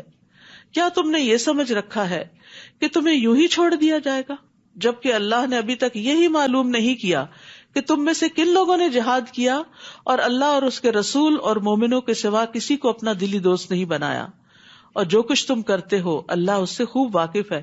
یعنی اللہ سبحانہ وتعالیٰ وقتاً فوقتاً تم پر امتحان ڈالے گا تاکہ تمہارا اخلاص نکھر کر سامنے آ جائے. مشرکوں کا یہ کام نہیں کہ وہ اللہ کی مسجدوں کو آباد کریں، یعنی اب تک بیت اللہ کے متولی یہ مشرکین مکہ ہی تھے، لیکن اب وقت آ گیا کہ یہ سیادت قیادت ان کے ہاتھ سے لے لی جائے. وہ تو خود اپنے آپ پر کفر کی شہادت دے رہے ہیں. یہی لوگ ہیں جن کے سب اعمال ضائع ہو گئے، مسجد کی خدمت، پانی پلانا، نجابت، حجابت، سب کچھ، اور وہ ہمیشہ دوزخ میں رہیں گے. اللہ کی مساجد کو آباد کرنا تو اس کا کام ہے جو اللہ پر اور آخرت کے دن پر ایمان لائے، نماز قائم کرے، زکوٰۃ ادا کرے اور اللہ کے سوا کسی سے نہ ڈرے. امید ہے کہ ایسے ہی لوگ ہدایت یافتہ ہوں گے. تو یاد رکھیے مسجدوں کی آبادی بھی جب ہی فائدہ دیتی ہے جب انسان عمل کرتا ہے، نماز ادا کرتا ہے. مسجد کو صرف چندہ دے دینا کافی نہیں، مسجد میں آ کے صرف صفائی کر لینا یا خوشبو لگا کے چلے جانا ہی کافی نہیں، یا پھر دیواروں پہ نقش و نگار کا اہتمام کرنا ہی کافی نہیں. مسجدوں کی آبادی صرف صفائی سے، صرف ڈرائنگز اور پینٹنگ سے نہیں ہوتی. مسجدوں کی آبادی نمازیں ادا کرنے سے ہوتی ہے، وہاں تعلیم کے حلقے کرنے سے ہوتی ہے. تو یہ مسلمانوں کی اجتماعی ذمہ داری ہوتی ہے کہ وہ مسجدیں آباد رکھیں، انہیں ویران ہونے سے بچائیں. وہ اللہ کا گھر ہیں، ہم اپنے گھروں کو چاہتے ہیں آباد رہیں، تو کیا اللہ کا گھر آباد نہیں کریں گے؟ سارا وقت اپنے گھر میں رہیں گے؟ نہیں، اللہ کے گھروں میں مستقل طور پر حاضری ایک دینی فریضہ ہے. مردوں کی نماز جماعتی سے ہوتی ہے، الا یہ کہ کوئی مجبوری ہو. تو یہاں پر اللہ سبحانہ تعالیٰ نے واضح کر دیا کہ مسجدوں کو آباد کرنے والے لوگ کون ہوتے ہیں، اور اس میں ایک خاص چیز بھی بتائی کہ صرف اللہ سے ڈرتے ہیں، کیونکہ مسجد آباد کرنے کے راستے میں بھی طرح طرح کے خوف ہوتے ہیں. جب انسان اللہ سے ڈرتا ہے تو پھر ہر قیمت پہ مسجد میں پہنچتا ہے. کیا تم نے حاجیوں کو پانی پلانے اور مسجد حرام کو آباد کرنے کو اس شخص کے کام کے برابر بنا دیا جو اللہ پر اور آخرت کے دن پر ایمان لائے اور اللہ کی راہ میں جہاد کرے؟ اللہ کے نزدیک یہ برابر نہیں ہو سکتے، اور اللہ ظالموں کو سیدھی راہ نہیں دکھاتا. یعنی حاجیوں کو پانی پلانا، کل ہم نے پڑھا تھا کہ پانی پلانے کا بہت بڑا اجر ہے، بلا شبہ نیکی کا بہت بڑا کام ہے، لیکن اس سے بھی بڑا کام بتایا جا رہا ہے، اور وہ کیا ہے؟ اللہ اور آخرت پر ایمان کے ساتھ اللہ کی راہ میں سخت محنت کرنا۔ تو صرف نیکی کے کاموں میں غریبوں کو کھانا کھلانا اور پانی پلانا ہی نہیں، اور صرف مسجد کی صفائی ستھرائی ہی نیکی نہیں، بلکہ اس سے آگے بڑھ کر ایمان کی ترقی اور اللہ کے راہ میں کوشش، یہ بہت ضروری ہے۔ اللہ کے نزدیک یہ برابر نہیں ہو سکتے، یعنی نیک اعمال تو بہت سے ہیں، لیکن ان میں سے افضل ترین اعمال اللہ کے راستے میں خود کو تھکانا ہے۔ اور اللہ ظالموں کو سیدھی راہ نہیں دکھاتا۔ وہ لوگ جو ایمان لائے اور ہجرت کی اور اپنے مالوں اور جانوں سے اللہ کی راہ میں جہاد کیا، اللہ کے ہاں ان کا درجہ بہت بلند ہے، اور ایسے ہی لوگ کامیاب ہیں۔ ان کا رب انہیں اپنی رحمت اور رضامندی کی خوشخبری دیتا ہے، اور ان کے لیے ایسے باغات ہیں جن کی نعمتیں دائمی ہیں۔ آپ دیکھیں، اگر آپ اللہ کے راستے میں نہ نکلیں اور لوگوں کو دین کی طرف نہ بلائیں تو مسجدیں آباد ہوں گی بھلا؟ یہ مسجد اس وقت جو آباد ہے تو یہ کس وجہ سے آباد ہے؟ صرف نماز پڑھنے کے لیے نہیں، اللہ کے دین کی تعلیم کی وجہ سے۔ اور اس کے پیچھے کتنے لوگوں کی کتنی محنت موجود ہے کہ جنہوں نے آپ تک دعوت پہنچائی اور یہاں لانے کا انتظام کیا، اور پھر ٹرانسپورٹ کا انتظام کیا، اور لوگوں کو مستقل طور پہ موٹیویٹ کیا، اور کئی کئی گھنٹے کا سفر کیا۔ یہ سب چیزیں جو ہیں یہ محنت سے تعلق رکھتی، جس میں انسان کو اپنا خون جلانا پڑتا ہے۔ ایک یہ ہے کہ آپ آئیں آرام سے ہوور اٹھائیں، صفائی کریں، یہ بھی بڑی اچھی بات ہے، میں نہیں کہتی کہ صفائی چھوڑ دیں، لیکن وہ آرام کا کام ہے، انسان کا دل بھی خوش ہوتا ہے جو دیکھتا ہے اچھا مسجد صاف ہو رہی ہے، ماشاءاللہ بہت اچھا کام کر رہے ہیں، بہت اچھا کام کر رہے ہیں۔ لیکن جو اللہ کی طرف لوگوں کو بلاتا ہے اس کو تو چار باتیں بھی سننی پڑ جاتی کہ کیوں پیچھے پڑ جاتے ہو، آ جائیں گے جب ہمارا دل چاہے گا، اور یہ کوئی ضروری تو نہیں، اور کیا قرآن ہی پڑھنا نیکی ہے اور کام نہیں، ہم گھر والوں کی خدمت نہیں کر رہے، بچے نہیں پال رہے، یہ بھی تو نیکی، بلا شبہ نیکیاں ہیں۔ لیکن اگر وہ بچے دین پر ہی نہ رہے تو ان کو کھلانا پلانا اور بڑا کرنا اور پڑھانا اور کاروبار لگانا وہ کس کام آئے گا آپ کے؟ کیا ایسی اولاد صدقہ جاریہ بنے گی؟ تو اس کے لیے صرف مسجد کا امام کافی نہیں، مشکل کے وقت آپ اس کے بعد پکڑ کے لے جائیں اور وہ ایک سیشن میں اس کو مسلمان بنا دے۔ اس کے لیے آپ کے پاس علم ہونا ضروری ہے، آپ کے پاس ایمان ہونا ضروری ہے، تاکہ آپ ان کو مستقل طور پر روزانہ دین کی طرف دعوت دیتے رہیں۔ تو اس لیے مسلمان عورتوں کا بھی علم حاصل کرنا بے انتہا ضروری ہے۔ جاہل ماں جاہل اولاد پیدا کرتی۔ جس ماں کو خود علم کی قدر نہیں ہوتی، جو علم میں محنت نہیں کرتی، وہ بچوں کو بھی کچھ نہیں سکھا سکتی۔ اور نیچرل طریقے سے جو آپ چھوٹی چھوٹی باتیں سکھاتے ہیں وہ بڑے بڑے مدارس میں بھی نہیں سیکھ سکتے بچے، کیونکہ وہ آپ کے عمل سے بھی سیکھ رہے ہوتے ہیں، آپ کے رویے سے سیکھ رہے ہوتے ہیں، آپ اذکار کر رہے ہوتے ہیں، وہ آپ کا ہلتا وہ منہ دیکھ کے بھی سیکھ رہے ہوتے ہیں کہ ہماری ماں کوئی اچھا ہی کام کر رہی ہے۔ تو اس لیے ضروری ہے کہ آپ کو پتا ہو، اور اس کے لیے سخت محنت کی ضرورت ہوتی، یعنی گھر کے کاموں کے ساتھ ساتھ باہر کے کام کے لیے نکلنا محنت مانگتا ہے۔ تو جب ہم اپنی دنیا کے لیے نکل سکتے ہیں تو کیا دین کے لیے نہیں نکل سکتے؟ تو یہ افضل درجے کا کام ہے۔ ایک ایک قدم پر درجے بلند ہوتے ہیں، اور فرشتے اپنے پر بچھاتے ہیں، اور فرشتے ڈھانپ لیتے ہیں، اور آپ کا ذکر اللہ کے پاس ہوتا ہے۔ تو اس لیے اس کام کو معمولی نہ سمجھیں اور نیکی کا کام سمجھ کے کرتے رہے۔ اور پھر اس تعلیم کے دوران آپ کو طرح طرح کی ٹپس ملتی رہتی ہیں، اور ہر روز آپ کسی نئے کام کے لیے، نئے پروجیکٹ کے لیے صدقہ کرتے ہیں، اور ایک نیا راستہ ڈھونڈتے ہیں، ایک نئی نیکی میں اضافہ ہوتا ہے، اور اس طرح آپ پروگریس کرتے ہیں، گرو کرتے ہیں، اور موسٹ پروڈکٹیو زندگی بسر کرتے ہیں۔ ان کا رب انہیں اپنی رحمت اور رضامندی کی خوشخبری دیتا ہے، اور ان کے لیے ایسے باغات ہیں جن کی نعمتیں دائمی ہیں، وہ ان میں ہمیشہ رہیں گے، بلا شبہ اللہ کے ہاں ان کے لیے بہت بڑا اجر ہے۔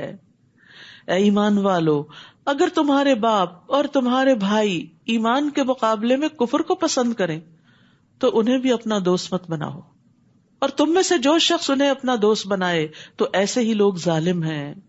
ان کے ساتھ خیر خواہی تو ہوگی، لیکن پھر وہ دلی محبت نہیں رہے گی، وہ تو صرف ایمان والوں سے ہی ہو سکتی ہے۔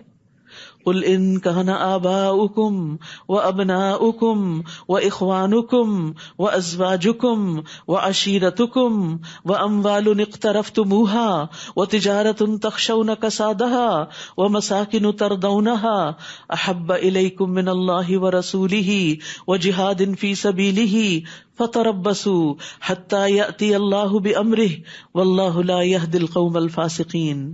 اے نبی، آپ مسلمانوں سے کہہ دیجئے، اگر تمہیں اپنے باپ، اپنے بیٹے، اپنے بھائی، اپنی بیویاں یا ازواج، اپنے کنبے والے یعنی فیملی، برادری، خاندان، رشتے دار، اور وہ مال جو تم نے کمائے ہیں، اور تجارت جس کے مندہ پڑ جانے سے تم ڈرتے ہو کہ اگر ہم اپنے بزنس پہ حاضر نہیں ہوں گے تو بزنس کم ہو جائے گا، اور تمہارے مکان جو تمہیں پسند ہیں کہ انہی کی صفائی ستھرائی میں لگے رہتے ہو، اللہ اور اس کے رسول اور اس کی راہ میں جہاد سے زیادہ محبوب ہیں، یہ ساری چیزیں زیادہ پسند ہیں، تو انتظار کرو یہاں تک کہ اللہ اپنا حکم لے آئے، پھر دیکھیں اللہ تمہارے ساتھ کیا معاملہ کرتا ہے۔ اور اللہ نافرمان لوگوں کو ہدایت نہیں دیتا۔ یاد رکھیے زندگی کے ہر معاملے میں اللہ اور اس کے رسول کو آگے رکھنا ہوگا، ان کی اطاعت کو، ان کے قول کو، ان کی رضا کو، خوف اور امید بھی اللہ سے بڑھ کر کسی اور سے نہیں۔ اگر ایسا نہیں تو پھر اللہ سبحانہ وتعالی اپنا فیصلہ لے آئے گا۔ تو ایمان والے وہ ہیں جن کو اللہ اور اس کا رسول ان کے علاوہ سے زیادہ محبوب نہ ہو، اور اگر کوئی زبان سے دعویٰ کرے تو یہ دعویٰ ان کا جھوٹا ہوگا اور وہ اپنے قول سے اپنی ہی بات کو جھٹلا رہا ہوگا۔ تو اس لیے ضروری ہے کہ ہماری محبتوں کا محور اور مرکز اللہ اور اس کا رسول اور اس کے راہ میں محنت ہو۔ ہمیں اپنے گھر والوں سے زیادہ، اپنی ذات سے زیادہ، اپنے مال اور اولاد سے زیادہ اللہ اور اس کے رسول سے محبت ہونی چاہیے۔ رسول اللہ صلی اللہ علیہ وسلم نے فرمایا، کوئی بندہ اس وقت تک مومن نہیں ہو سکتا جب تک کہ میں اس کے نزدیک اس کے گھر والوں، اس کے مال اور تمام لوگوں سے زیادہ محبوب نہ ہو جاؤں۔ رسول اللہ صلی اللہ علیہ وسلم نے فرمایا، اس ذات کی قسم جس کے ہاتھ میں میری جان ہے، تم میں سے کوئی اس وقت تک مومن نہیں ہو سکتا جب تک میں اس کے والد اور اس کی اولاد سے بھی زیادہ اس کا محبوب نہ ہو جاؤں۔ ماں باپ کتنے پیارے ہوتے ہیں، بچے کتنے پیارے ہوتے ہیں، انسان سب کچھ انہی کے لیے قربان کر دیتا ہے، لیکن اللہ اور اس کا رسول ان سے بھی آگے ہونے چاہیے۔ کہ دن بھی اسی نے تمہاری مدد کی تھی جبکہ تمہیں اپنے۔ اس صورت میں غزوہ تبوک کے علاوہ جنگ حنین کا ذکر بھی ہے۔ نبی صلی اللہ علیہ وسلم نے مکہ فتح کرنے کے بعد 12,000 کے لشکر کے ساتھ حنین کی طرف ارادہ کیا، کیونکہ آپ کو مستقل خبریں مل رہی تھی کہ وہ مسلمانوں پہ حملہ آور ہونا چاہتے ہیں۔ لیکن اہل حنین جو تھے، حوازن اور ثقیف کے قبائل، وہ بہت ماہر تیر انداز تھے اور انہوں نے پہلے سے اپنی جگہ متعین کر رکھی تھی اور پوری طرح تیار تھے۔ مسلمانوں کے پاس اس وقت اتنی فوج تھی جو آج سے پہلے کبھی نہیں ہوئی تھی، تو انہیں اللہ کی مدد سے زیادہ اپنی کثرت پر فخر آ گیا، یعنی اپنی کثرت پر انہیں تعجب ہوا، خوش ہو گئے، آج ہمیں کوئی نہیں ہرا سکتا کیونکہ ہم تعداد میں زیادہ ہیں۔ تو اللہ سبحانہ تعالیٰ نے معاملہ برعکس کر دیا۔ اللہ اس سے پہلے بہت سے موقعوں پر تمہاری مدد کر چکا ہے، اور حنین کے دن بھی اسی نے تمہاری مدد کی تھی جبکہ تمہیں اپنی کثرت پہ ناز تھا، مگر وہ کثرت تمہارے کسی کام نہ آئی۔ وسائل اسباب ضروری ہوتے ہیں لیکن ان پہ بھروسہ نہیں کیا جاتا، بھروسہ اللہ کی ذات پر ہوتا ہے۔ اور زمین اپنی فراخی کے باوجود تم پر تنگ ہو گئی اور تم پیٹھ دکھا کر بھاگ کھڑے ہوئے، یعنی حوازن اور ثقیف قبائل کے تیر اندازوں نے مسلمانوں پہ وہ تیر برسائے کہ مسلمان پلٹ گئے۔ ثم انزل اللہ سکینتہ علی رسولہ وعلی المؤمنین، پھر اللہ نے اپنے رسول اور مومنوں پر تسکین نازل کی، سکینت اتاری، اور ایسے لشکر اتارے جو تمہیں نظر نہیں آتے تھے، یعنی فرشتوں سے مدد کی، اور کافروں کو سزا دی، اور کافروں کا یہی بدلہ ہے۔ یہاں بھی مسلمانوں کو کثیر تعداد میں جنگی قیدی اور مال غنیمت حاصل ہوا تھا، اور یہ سب اللہ کی مدد سے ہوا۔ پھر اس کے بعد اللہ جسے چاہتا ہے توبہ کی توفیق دے دیتا ہے، اور وہ درگزر کرنے والا اور رحم کرنے والا ہے۔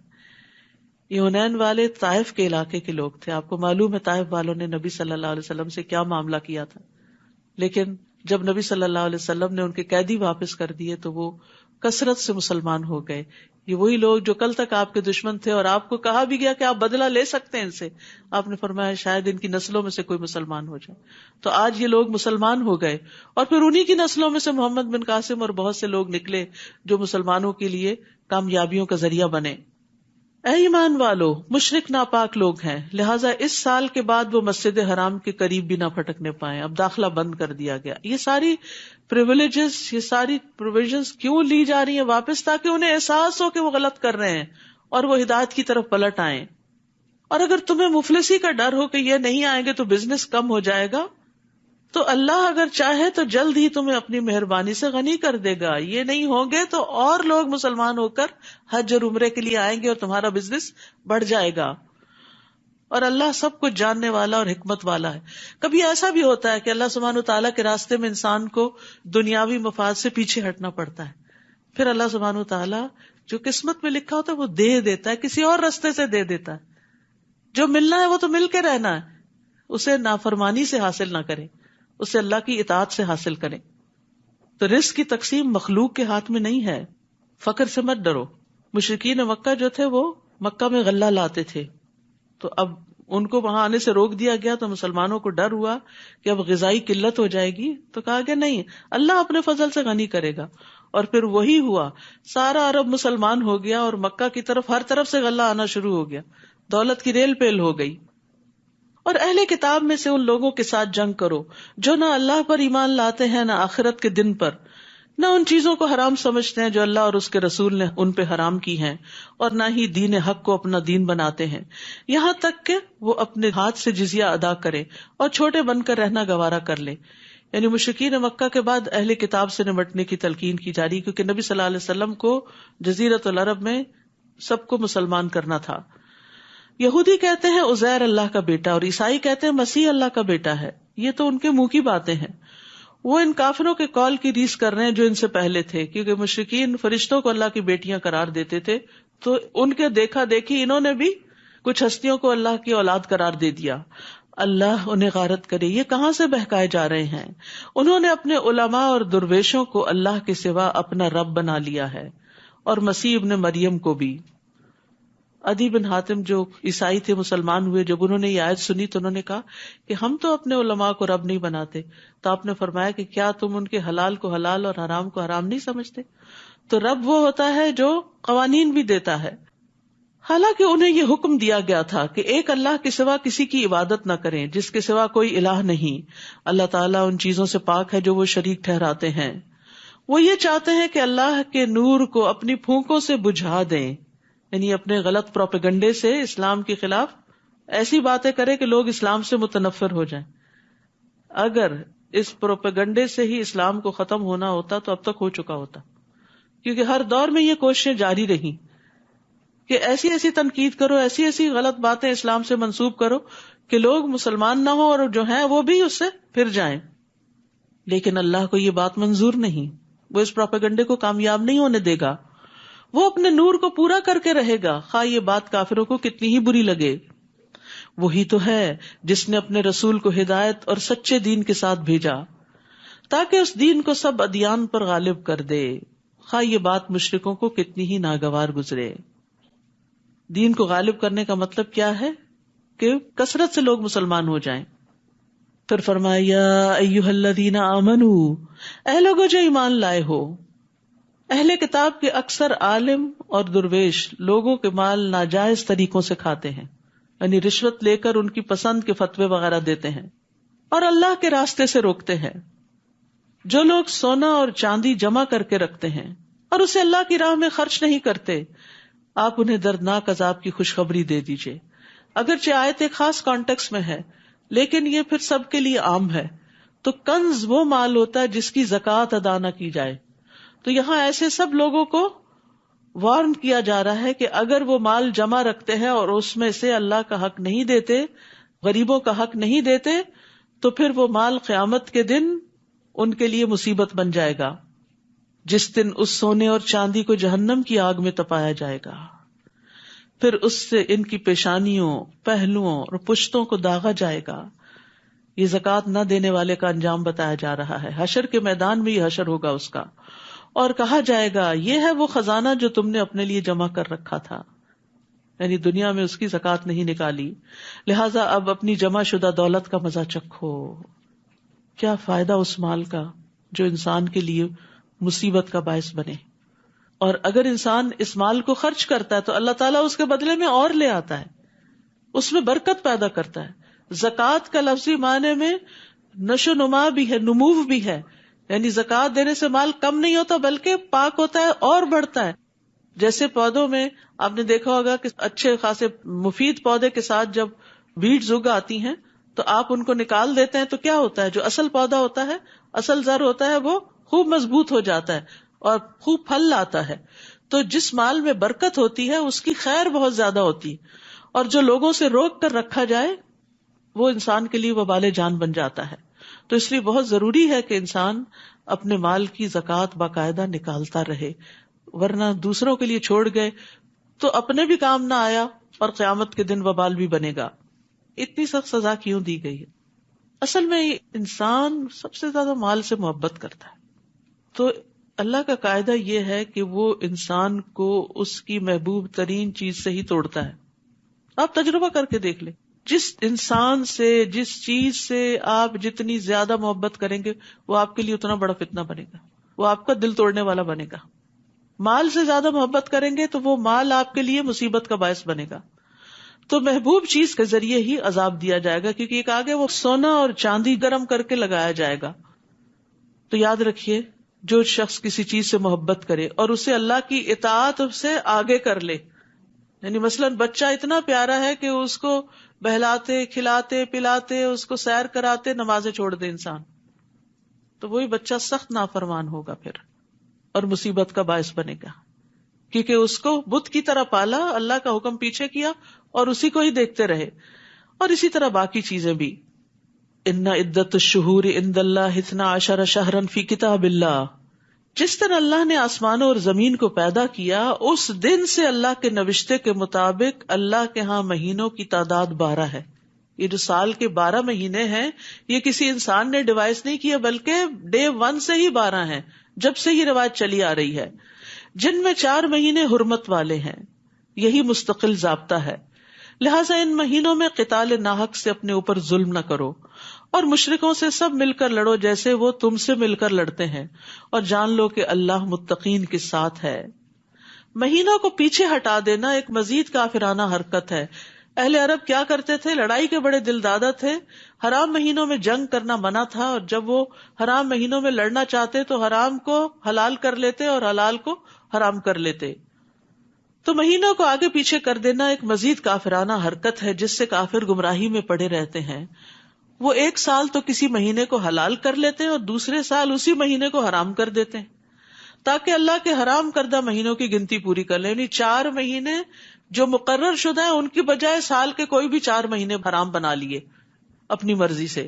تو دین میں اس طرح کی تبدیلی کی اجازت نہیں ہوتی کہ انسان اس میں اپنی مرضی سے پسند اور خواہشات کو داخل کر کے اس کو دین کا نام دے دے. جیسے بنی اسرائیل نے ہفتے کے دن مچھلیاں پکڑ کر ہیلا سازی کی تھی، یہاں مشرکین عرب بھی یہی کر رہے تھے. اس طرح وہ اس مہینے کو حلال کر لیتے جسے اللہ نے حرام کیا تھا. ان کے لیے ان کے برے اعمال خوشنما بنا دیے گئے ہیں، اور اللہ کافروں کو سیدھی راہ نہیں دکھاتا. یا ایھا الذین آمنوا، اے ایمان والو تمہیں کیا ہو گیا ہے جب تمہیں کہا جائے کہ اللہ کی راہ میں جہاد کے لیے نکلو تو تم زمین کی طرف بچھ جاتے ہو. اب غزوہ تبوک کی طرف اشارہ ہے. 600 میل دور اور پھر سخت گرمی کا موسم، کھجوروں کے باغ پکے ہوئے، اور سب کو نکلنے کی دعوت دی گئی. یعنی یہ فرض درجے میں حکم تھا، یعنی فرض کفایہ نہیں تھا، لازم فرض تھا. تو اب سب کے لیے نکلنے میں مشکل ہوئی. کیا تم نے آخرت کے مقابلے میں دنیا کی زندگی کو پسند کر لیا ہے؟ یہ دنیا کی رونقیں اور دنیا کے مال اور اسباب اور گھر اور آرام اور ٹھنڈا سایہ اور پانی اور سکون، بس یہی تمہارا مقصد زندگی بن کے رہ گیا؟ اپنے آرام کو قربان نہیں کرو گے؟ حالانکہ آخرت کے مقابلے میں دنیاوی زندگی کا فائدہ بالکل تھوڑا سا ہے. یہ چند دن کی راحت اور پھر ہمیشہ کی تکلیف. تو یہاں پر مسلمانوں کو دنیا کی راحت کو آخرت کی راحت پر مقدم کرنے کی وجہ سے ڈانٹ مل رہی ہے، کیونکہ آخرت کی راحت دنیا کی مشقت کے بغیر حاصل نہیں کی جا سکتی. یاد رکھیے. اور آئندہ آ رہے ہیں دن مشقت والے، دن بھی اور راتیں بھی، کھانا اور نیند اور آرام سب کچھ قربان اللہ کی خاطر. کیا حاصل کرنے کے لیے؟ آخرت کی جنت پانے کے لیے. نبی صلی اللہ علیہ وسلم نے فرمایا، جس نے دنیا طلب کی اس نے اپنی آخرت کو نقصان پہنچایا. دنیا سے مکمل طور پر تو کنارہ کش نہیں ہونا چاہیے، لیکن جہاں دین کا بڑا فائدہ ہو وہاں سے پیچھے بھی نہیں رہنا چاہیے. یعنی بعض اوقات دونوں چیزیں ساتھ ساتھ چل رہی ہوتی. کبھی ایسا بھی ہوتا ہے کہ ایک کو کمپرومائز کرنا پڑتا ہے, دین کو پیچھے چھوڑ دیتے ہیں لوگ, دنیا آگے کر لیتے. نہیں, دین کو پیچھے نہیں چھوڑنا. جس نے دنیا طلب کی اس نے اپنی آخرت کو نقصان پہنچایا, اور جس نے آخرت کا مطالبہ کیا, آخرت کی چاہت کی, اس نے اپنی دنیا کو نقصان دیا. کہیں نہ کہیں اس کی دنیا کو نقصان ہوگا. بس تم باقی رہنے والی آخرت کی خاطر فنا ہونے والی دنیا کا نقصان ہونے دو, کوئی بات نہیں. اگر ہو بھی گیا تو آخرت میں ایک ایک چیز کا بدلہ مل جائے گا. اگر تم نہ نکلو گے تو اللہ تمہیں دردناک سزا دے گا, اور تمہارے علاوہ دوسرے لوگ لے آئے گا, اور تم ان کا کچھ بگاڑ نہ سکو گے. اور اللہ ہر چیز پر قادر ہے. نہیں, اگر تم دین کی خدمت نہیں کرو گے تو اللہ تعالیٰ یہ کام کسی اور سے لے لے گا. یہ چیز دل کو کتنی تکلیف دیتی ہے. نہیں, اللہ تعالیٰ ہمیں آپ کے لیے, اللہ تعالیٰ ہم سے کام لیں, ہماری جگہ کسی اور کو بدل کر نہ لائیں. اگر تم اس نبی کی مدد نہ کرو گے تو اس سے پہلے اللہ نے اس کی مدد کی جب کافروں نے اسے مکہ سے نکال دیا تھا. یعنی مدینہ میں اب مشکل ترین حالات تھے. جنگ تبوک جو تھی بہت بڑا امتحان تھی. تو یہاں وارننگ دی جا رہی ہے, اگر تم اس جنگ میں نہیں نکلو گے, نبی کا ساتھ نہیں دو گے, رومیوں کے مقابلے میں نہیں جاؤ گے, تو اللہ نے تو اپنے نبی کی مدد اس وقت بھی کی تھی جب کفار نے اسے مکہ سے نکال دی. ہجرت کا موقع یاد کریں, جبکہ وہ دونوں غار میں تھے. دوسرا کون تھا؟ حضرت ابو بکر. اور وہ دو میں سے دوسرا تھا, اور اپنے ساتھی سے کہہ رہا تھا غم نہ کرو, اللہ ہمارے ساتھ ہے. سبحان اللہ, دشمن سر پہ پہنچا ہوا ہے اور اتنا توکل اللہ پہ, فکر نہیں کرو, غم نہیں کرو.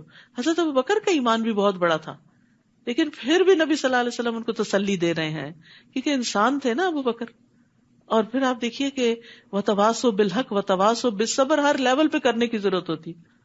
ہم بعض اوقات اپنے بزرگوں کو, بڑوں کو, علماء کو, دین کی طرف بلانے والوں کو کسی مشکل وقت میں چھوڑ دیتے, ان کو تو سب کچھ پتا ہے, یہ تو خود ہی سمجھ جائیں گے. نہیں, وہ بھی بھولنے والے ہوتے ہیں.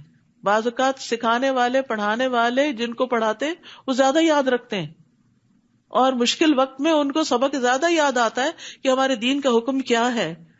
تو اس لیے ہمارے دین نے ایک بڑا خوبصورت اصول دے دیا ہمیں کامیاب ہونے کے لیے اور نقصان سے بچنے کے لیے, وتواصوا بالحق وتواصوا بالصبر. جب کوئی پھسلنے لگے, جب کوئی گھبرانے لگے تو اس کو تھام لو, اس کو تسلی دو. لا تحزن, ڈونٹ بی سیڈ, غم نہیں کرو, ان اللہ معنا, اللہ ہمارے ساتھ ہے. پھر اللہ تعالیٰ نے اس پر اپنی طرف سے سکون قلب نازل کیا, دل کو ٹھہرا دیا, اور ایسے لشکروں سے اس کی مدد کی جو تمہیں نظر نہیں آتے تھے. اب دوسری بار یہ بات ہو رہی ہے, اللہ تعالیٰ کس طرح مدد کرتا ہے. اگر آپ اللہ کے لیے خالص ہو جائیں تو اللہ تعالیٰ خود آپ کی حفاظت کرتا ہے. اور کافروں کے بول کو سرنگوں کر دیا. وہ جو آپ کو پکڑنے پہ سارے ایکا کر چکے تھے اور مارنے پہ تلے ہوئے تھے, وہ سب ذلیل و خوار ہوئے. اور بول تو اللہ ہی کا بالا ہے, اور اللہ ہر چیز پر غالب اور حکمت والا ہے.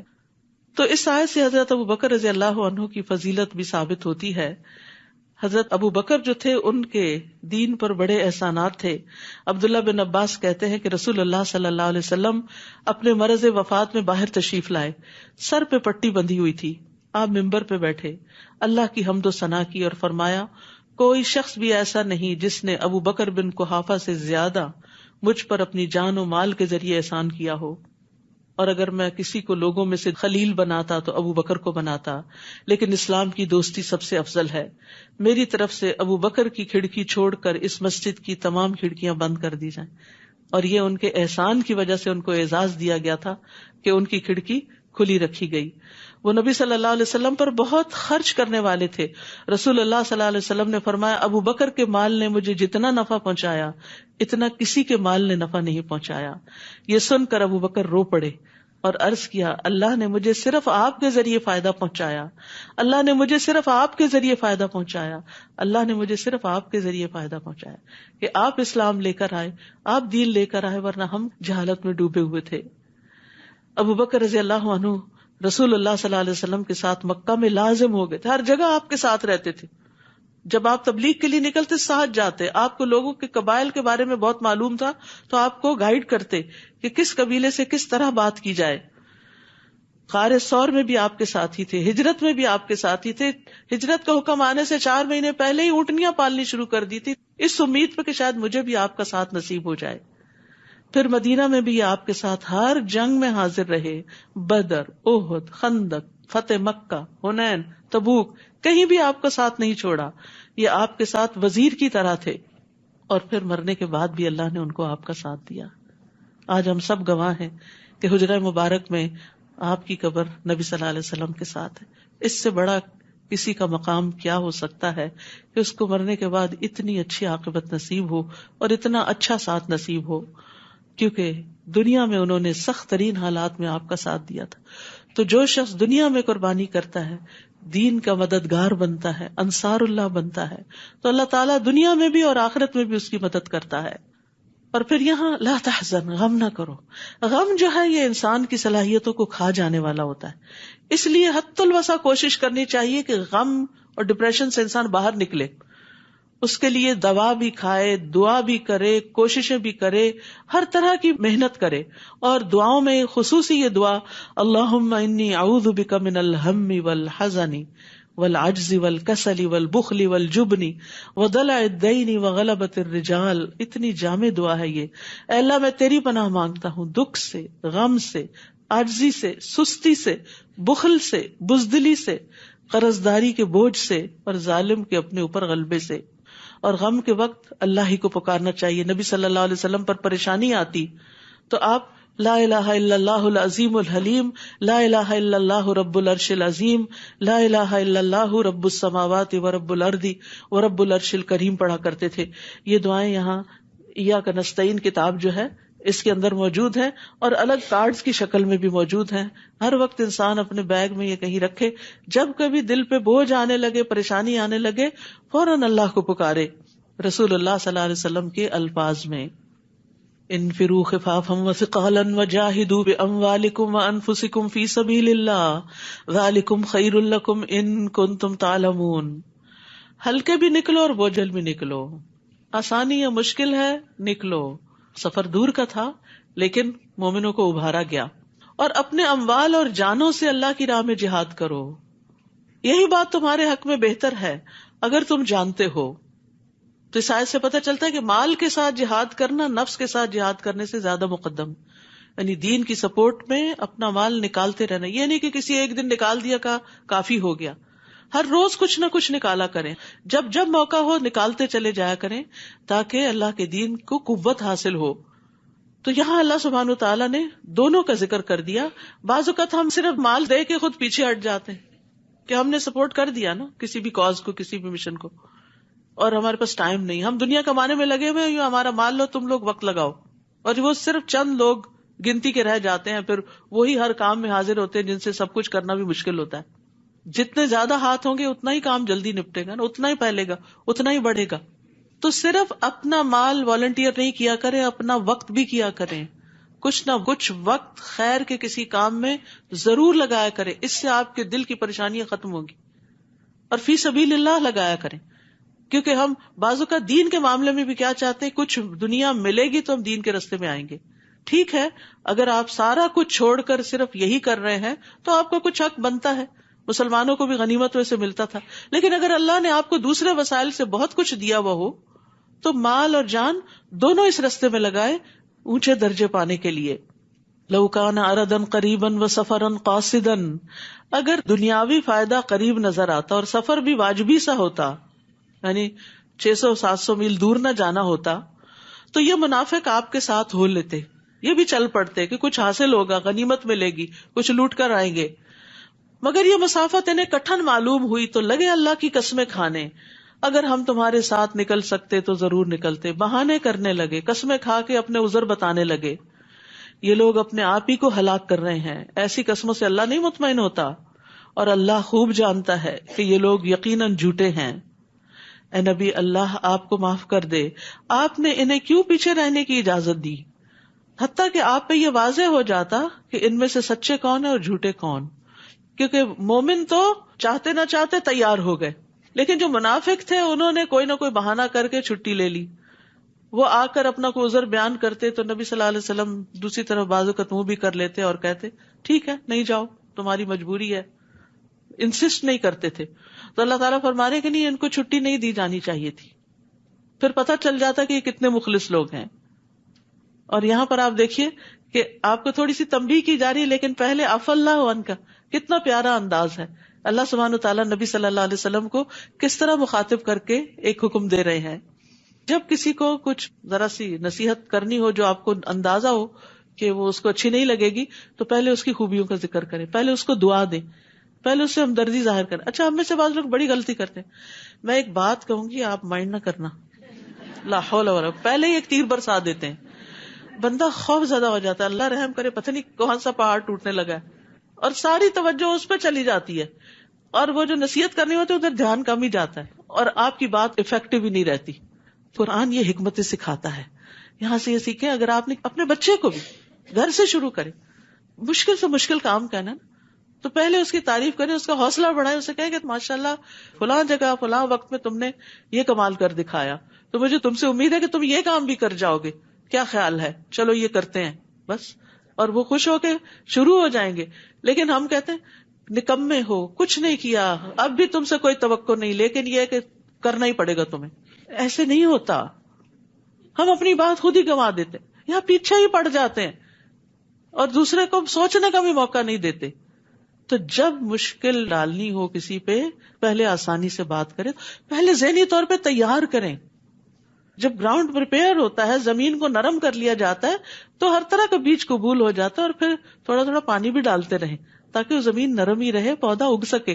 ہم کیا کرتے ہیں، ایک دفعہ تعریف کی، اس کے بعد بھول گئے، اور اس کے بعد ڈانٹ ڈپٹ، پھر کام نہیں کیا. نہیں، پھر یاد دہانی بھی کرائیں کہ وہ جو کام تھا اس کا کیا بنا، کتنا ہوا. چلیں، اگر کوئی مشکل ہے تو مل کے سوچتے ہیں اور کرتے ہیں. تو اس طریقے سے راہیں ہموار ہو جایا کرتی ہیں. جو لوگ اللہ پر اور آخرت کے دن پر ایمان رکھتے ہیں، وہ آپ سے ایسی رخصت نہیں مانگتے کہ انہیں اپنے اموال اور جانوں سے جہاد کرنے سے معاف رکھا جائے. وہ نہیں چھٹی مانگتے، اور اللہ پرہیزگاروں کو خوب جانتا ہے.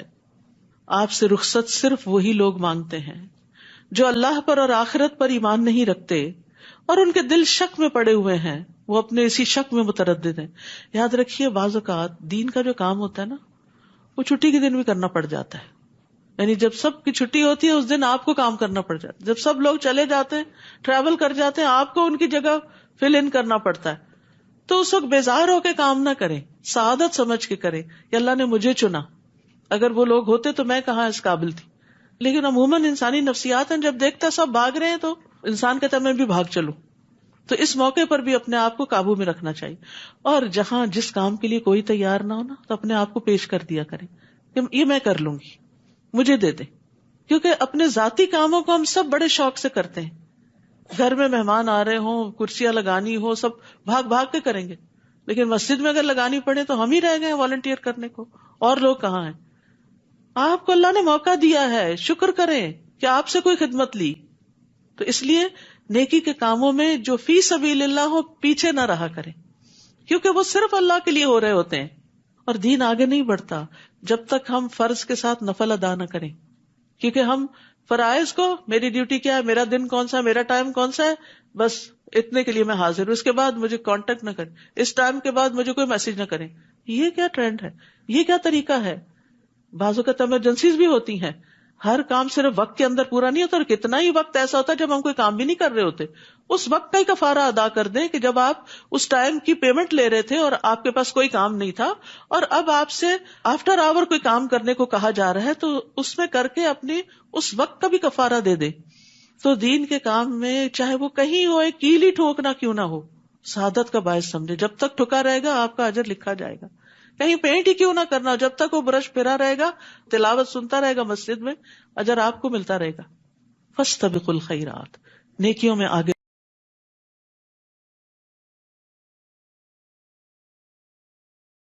آپ سے رخصت صرف وہی لوگ مانگتے ہیں جو اللہ پر اور آخرت پر ایمان نہیں رکھتے اور ان کے دل شک میں پڑے ہوئے ہیں، اور وہ اپنے اسی شک میں متردد ہیں، کیا کریں کیا نہ کریں.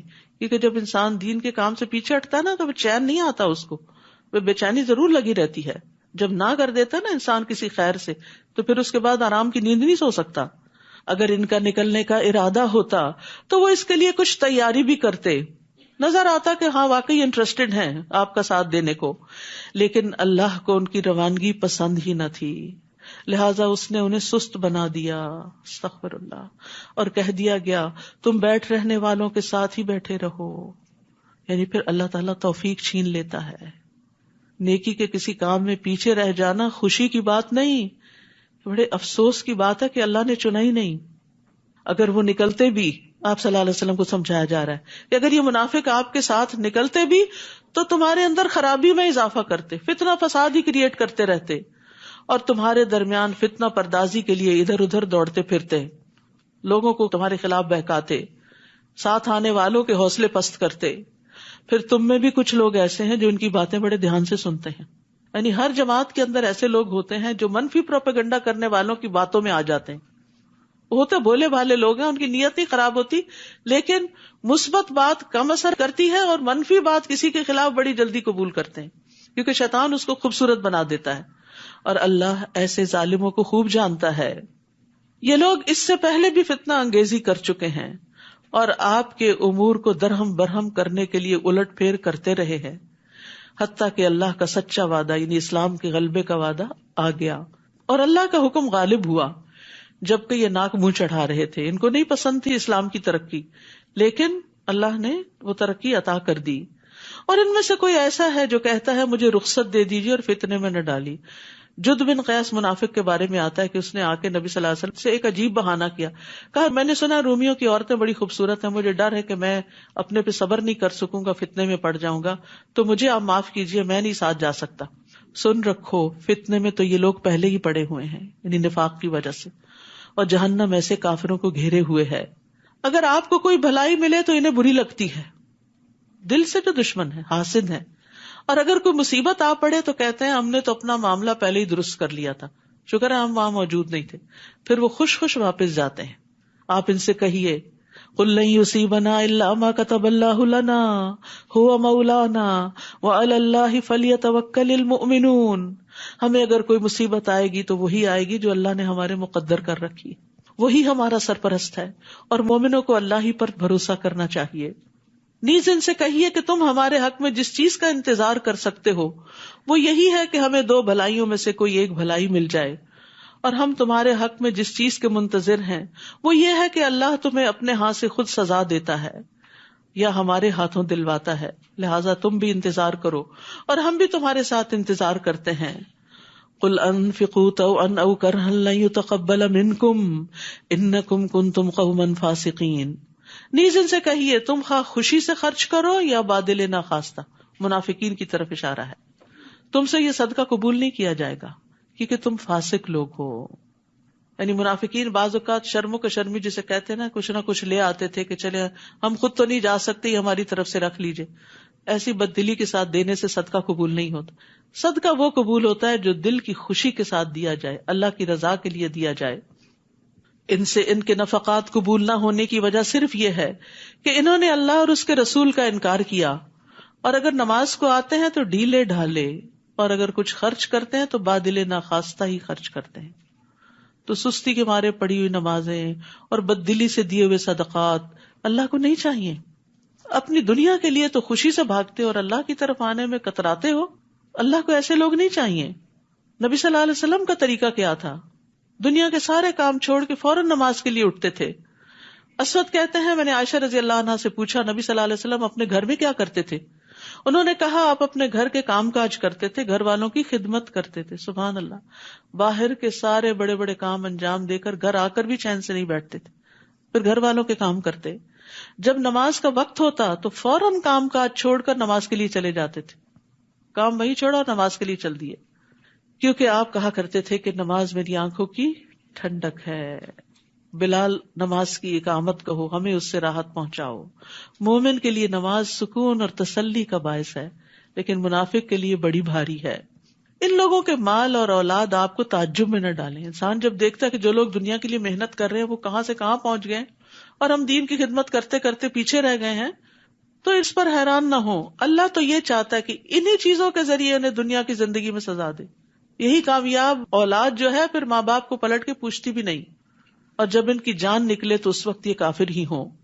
تو کافروں کے لیے مال اور اولاد دنیا میں بھی فتنے اور آزمائش کا ذریعہ ہیں، لیکن اس کے برعکس مومن، ان کے لیے مال اور اولاد صدقہ جاریہ بنتے ہیں. وہ اللہ کی قسم کھا کر کہتے ہیں ہم تمہیں میں سے ہیں، ہم تو تمہارے ہیں، محبت کے دعوے کرتے ہیں، حالانکہ وہ ہرگز تم میں سے نہیں بلکہ یہ ڈرپوک لوگ ہیں، تم سے ڈرتے ہیں اس لیے تم سے ایسی باتیں کرتے ہیں۔ اگر یہ کوئی پناہ کی جگہ پالے یا غار یا سر چھپانے کی جگہ تو یہ تیزی سے دوڑتے ہوئے وہاں جا چھپے ہیں، پناہ لے لیں۔ اور ان میں سے کوئی ایسا ہے جو صدقات کی تقسیم میں آپ پر الزام لگاتا ہے، اگر انہیں کچھ مل جائے تو خوش ہو جاتے ہیں اور اگر نہ ملے تو فوراً ناراض ہو جاتے ہیں۔ تو منافقین دراصل وہ لوگ ہیں جو دنیاوی اغراض کی وجہ سے خوش یا ناخوش ہوتے ہیں، ملے تو خوش، نہ ملے تو ناراض۔ نبی صلی اللہ علیہ وسلم نے فرمایا دینار اور درہم کا بندہ اور چادر کا بندہ ہلاک ہو جائے، اگر اسے دیا جائے تو راضی ہوتا ہے، نہ دیا جائے تو ناراض ہو جاتا ہے، ہلاک ہو جائے اور سرنگوں ہو جائے، جب اس کو کانٹا چبھے تو کوئی نہ نکالے۔ بد دعا دی آپ نے ایک طرح سے۔ ایسے لوگ جو صرف مفاد پرست ہیں، جو صرف مطلبی ہیں، تو ان کو ان کی کسی کوشش کا کوئی فائدہ نہیں ہوتا۔ پھر اللہ تعالیٰ ان کے نیتوں اور ارادوں کو خوب جانتا ہوتا ہے۔ کیا ہی اچھا ہوتا اگر وہ اس پر راضی ہو جاتے جو اللہ اور اس کے رسول نے انہیں دیا تھا، اور کہتے کہ اللہ ہمارے لیے کافی ہے، اللہ ہمیں اپنے فضل سے بہت کچھ دے گا اور اس کا رسول بھی، ہم اللہ کی طرف ہی رغبت رکھتے ہیں۔ انما الصدقات للفقراء والمساکین، صدقات، یہ صدقات واجبہ کی بات ہے، زکوٰۃ کی تقسیم کے مصارف بتائے جا رہے ہیں کہ زکوٰۃ کس کو دی جانی چاہیے۔ وہ تو دراصل فقیروں، جن کے پاس کچھ بھی نہیں، مسکینوں ہیں لیکن پورا نہیں پڑتا، اور ان کارندوں کے لیے، ورکرز کے لیے جو اس کی وصولی پر مقرر ہیں، زکوٰۃ کا حساب کتاب کرتے ہیں۔ نیز تالیف قلب یعنی وہ لوگ جو اسلام لے آئے ہیں، نیو مسلمز، ان کی مالی مدد کے لیے تاکہ وہ اسلام پر جم جائیں، ان کے مسائل حل ہو جائیں۔ پھر غلام آزاد کرنے، قرض داروں کے قرض اتارنے میں، اللہ کی راہ میں، فی سبیل اللہ یعنی دین کی ترقی خدمت میں، دین کی تعلیم میں، اور مسافروں پر خرچ کرنے کے لیے، وہ مسافر جو گھر بے گھر ہو جائیں اور ان کے پاس ضرورت کا سامان نہ ہو، یہ اللہ کی طرف سے ایک فریضہ ہے، یہ فرض صدقہ ہے، اور اللہ سب کچھ جاننے والا اور حکمت والا ہے۔ تو اس میں بس علماء کے درمیان یہ اختلاف ہوا ہے کہ کیا ہر مد میں تھوڑا تھوڑا دیا جائے یا جہاں زیادہ ضرورت ہو وہاں دیا جائے۔ ممکن ہو تو بانٹ کر دیں، اور اگر کسی ایک جگہ زیادہ ضرورت ہے تو سارا وہاں بھی دے سکتے ہیں، کوئی ہارڈ اینڈ فاسٹ رول نہیں ہے۔ اور ان منافقین میں سے کچھ وہ ہیں جو پیغمبر کو ایذا دیتے ہیں اور کہتے ہیں کہ وہ کانوں کا کچا ہے۔ نعوذ باللہ، آپ کو بھی نہیں چھوڑا لوگوں نے۔ آپ ان سے کہیے یہ کانوں کا کچا ہونا ہی تمہارے حق میں بہتر ہے۔ کیوں کہتے تھے؟ کیونکہ آپ ہر ایک کی بات سن لیتے تھے۔ وہ اللہ پر اور مومنوں کی بات پر یقین رکھتا ہے، اور جو لوگ تم میں ایمان لائے ہیں ان کے لیے رحمت ہے، رحمت للعالمین تھے نا آپ۔ اور جو لوگ اللہ کے رسول کو دکھ پہنچاتے ہیں ان کے لیے دردناک عذاب ہے۔ وہ منافق تمہارے سامنے قسمیں کھاتے ہیں تاکہ تمہیں خوش رکھیں، تمہارے سامنے تعریفیں تمہاری اور بڑی بڑی باتیں، حالانکہ اگر وہ ایماندار ہوتے تو اللہ اور اس کا رسول اس بات کے زیادہ مستحق ہیں کہ انہیں راضی رکھیں، یعنی ان کا تو حق ہے کہ انہیں راضی رکھا جائے، یہ تم پر احسان تو نہیں کرتے۔ کیا انہیں معلوم نہیں کہ جو شخص اللہ اور اس کے رسول کا مقابلہ کرے اس کے لیے جہنم یہ آگ ہے جس میں وہ ہمیشہ رہے گا، یہ بہت بڑی رسوائی ہے۔ منافق اس بات سے ڈرتے ہیں کہ مسلمانوں پر کوئی ایسی صورت نہ نازل ہو جائے جو انہیں منافقوں کے دلوں کا حال بتلا دے۔ اندر سے ڈرے ہوئے لوگ تھے۔ آپ ان سے کہیے اور مذاق کر لو، جس بات سے تم ڈرتے ہو اللہ اسے یقیناً ظاہر کر کے رہے گا۔ اس کو سورت فاتحہ بھی کہتے ہیں کہ اس سورت نے منافقوں کو رسوا کر دیا، ان کے اندر کی باتیں کھول کر بتا دی کہ وہ کیسے لوگ ہیں۔ اور اگر آپ ان سے پوچھیں کہ کیا باتیں کر رہے تھے تو کہہ دیں گے ہم تو صرف مذاق اور دل لگی کر رہے تھے، اور وہ مسلمانوں کا مذاق اڑاتے تو مخلص لوگوں کا مذاق اڑاتے تھے اپنی مجلسوں میں۔ آپ ان سے کہیے کیا تمہاری ہنسی اور دل لگی اللہ، اس کی آیات اور اس کے رسول کے ساتھ ہی ہوتی ہے؟ افسوس یہ کہ آج بھی کئی لوگ مسلمان ہوتے ہوئے اپنے آپ کو مسلمان کہلاتے ہوئے دینی شاعر کا مذاق اڑاتے ہیں۔ دین مذاق اڑانے کی چیز نہیں، ہنسنے کی چیز نہیں، اور ایسے لطیفے سننے اور سنانے سے پرہیز کرنا چاہیے جس میں دین کی کسی بات، قرآن کی کسی آیت، کسی حکم کا مذاق اڑایا گیا ہو۔ تو اس آیت سے یہ دلیل ملتی ہے کہ سنجیدگی یا مذاق میں بھی رسول اللہ صلی اللہ علیہ وسلم کی شان کو گھٹانا کفر کا رویہ ہے، اور اگر کوئی مذاق اڑا رہا ہو تو وہاں سے اڑ جانا چاہیے۔ لا تعتذروا قد کفرتم بعد ایمانکم، بہانے نہ بناؤ، تم فی الواقع ایمان لانے کے بعد کافر ہو چکے ہو۔ ظاہر میں تو وہ قسمیں کھا کے کہتے تھے ہم گواہی دیتے ہیں آپ اللہ کے رسول ہیں، اللہ کو پتا ہے کہ آپ رسول ہیں اس کے، اور اللہ گواہی دیتا ہی منافق بالکل جھوٹے ہیں۔ اگر ہم تمہارے ایک گروہ کو معاف بھی کر دیں تو دوسرے کو ضرور سزا دیں گے، کیونکہ وہ فی الواقع مجرم ہے۔ المنافقون والمنافقات، منافق مرد اور منافق عورتیں بھی، یعنی عورتوں میں بھی نفاق ہوتا ہے۔ بعضهم من بعض، ان میں سے بعض سے ہیں، ایک ہی تھیلی کے چٹے بٹے ہیں، جو برے کام کا حکم دیتے ہیں، منافقت کی علامت برائی کا حکم دینا، اور بھلے کام سے روکتے ہیں، نیکیوں کے کام سے لوگوں کو ہٹاتے ہیں، اور اپنے ہاتھ بھلائی یعنی صدقے سے بھیج لیتے ہیں۔ وہ اللہ کو بھول گئے، اللہ نے انہیں بھلا دیا۔ یہ منافق دراصل ہیں ہی نافرمان، فاسق۔ منافق مردوں، منافق عورتوں اور کافروں سے اللہ نے دوزخ کی آگ کا وعدہ کر رکھا ہے، جس میں وہ ہمیشہ رہیں گے، وہ انہیں کافی ہے، ان پر اللہ کی پھٹکار ہے اور ان کے لیے دائمی عذاب ہے۔ یہ انہی لوگوں کی طرح ہے جو ان سے پہلے تھے، وہ لوگ تم سے زیادہ طاقتور اور مال اور اولاد کے لحاظ سے تم سے بڑھ کر تھے، انہوں نے اپنے مقدر کے مزے لوٹے اور تم نے اپنے مقدر کے، جس طرح تم سے پہلے لوگوں نے اپنے مقدر کے مزے لوٹے تھے، یعنی دنیا کے فائدے اٹھائے تھے۔ اصل میں منافقت کی بنیادی وجہ ہی دنیا سے شدید محبت تھی، جس کی وجہ سے وہ دین سے پیچھے رہ گئے، اور تم بھی انہی باتوں میں پڑ گئے جن میں وہ پڑے ہوئے تھے۔ ایسے لوگ ہیں جن کے اعمال دنیا اور آخرت میں برباد ہو جائیں گے، اور یہی لوگ خسارہ پانے والے ہیں۔ الم یأتہم نبأ الذین من قبلہم، انہیں ان لوگوں کے حالات نہیں پہنچے جو ان سے پہلے گزر چکے ہیں، مثلا نوح کی قوم، عاد، سمود، ابراہیم کی قوم، مدین کے باشندے، اور وہ بستیاں جنہیں الٹ دیا گیا تھا۔ ان کے پاس ان کے رسول واضح دلائل لے کر آئے تھے، اللہ کے شایع نہ تھا کہ وہ ان پر ظلم کرتا، بلکہ وہ خود ہی اپنے آپ پر ظلم کر رہے تھے۔ یعنی پچھلی قوموں پر بھی جو عذاب آیا اس کی وجہ کیا تھی کہ انہوں نے اللہ کی نعمتوں کی ناشکری کی تھی اور اللہ کا حق نہیں دیا تھا، نعمتوں کے اوپر شکر نہیں کیا تھا۔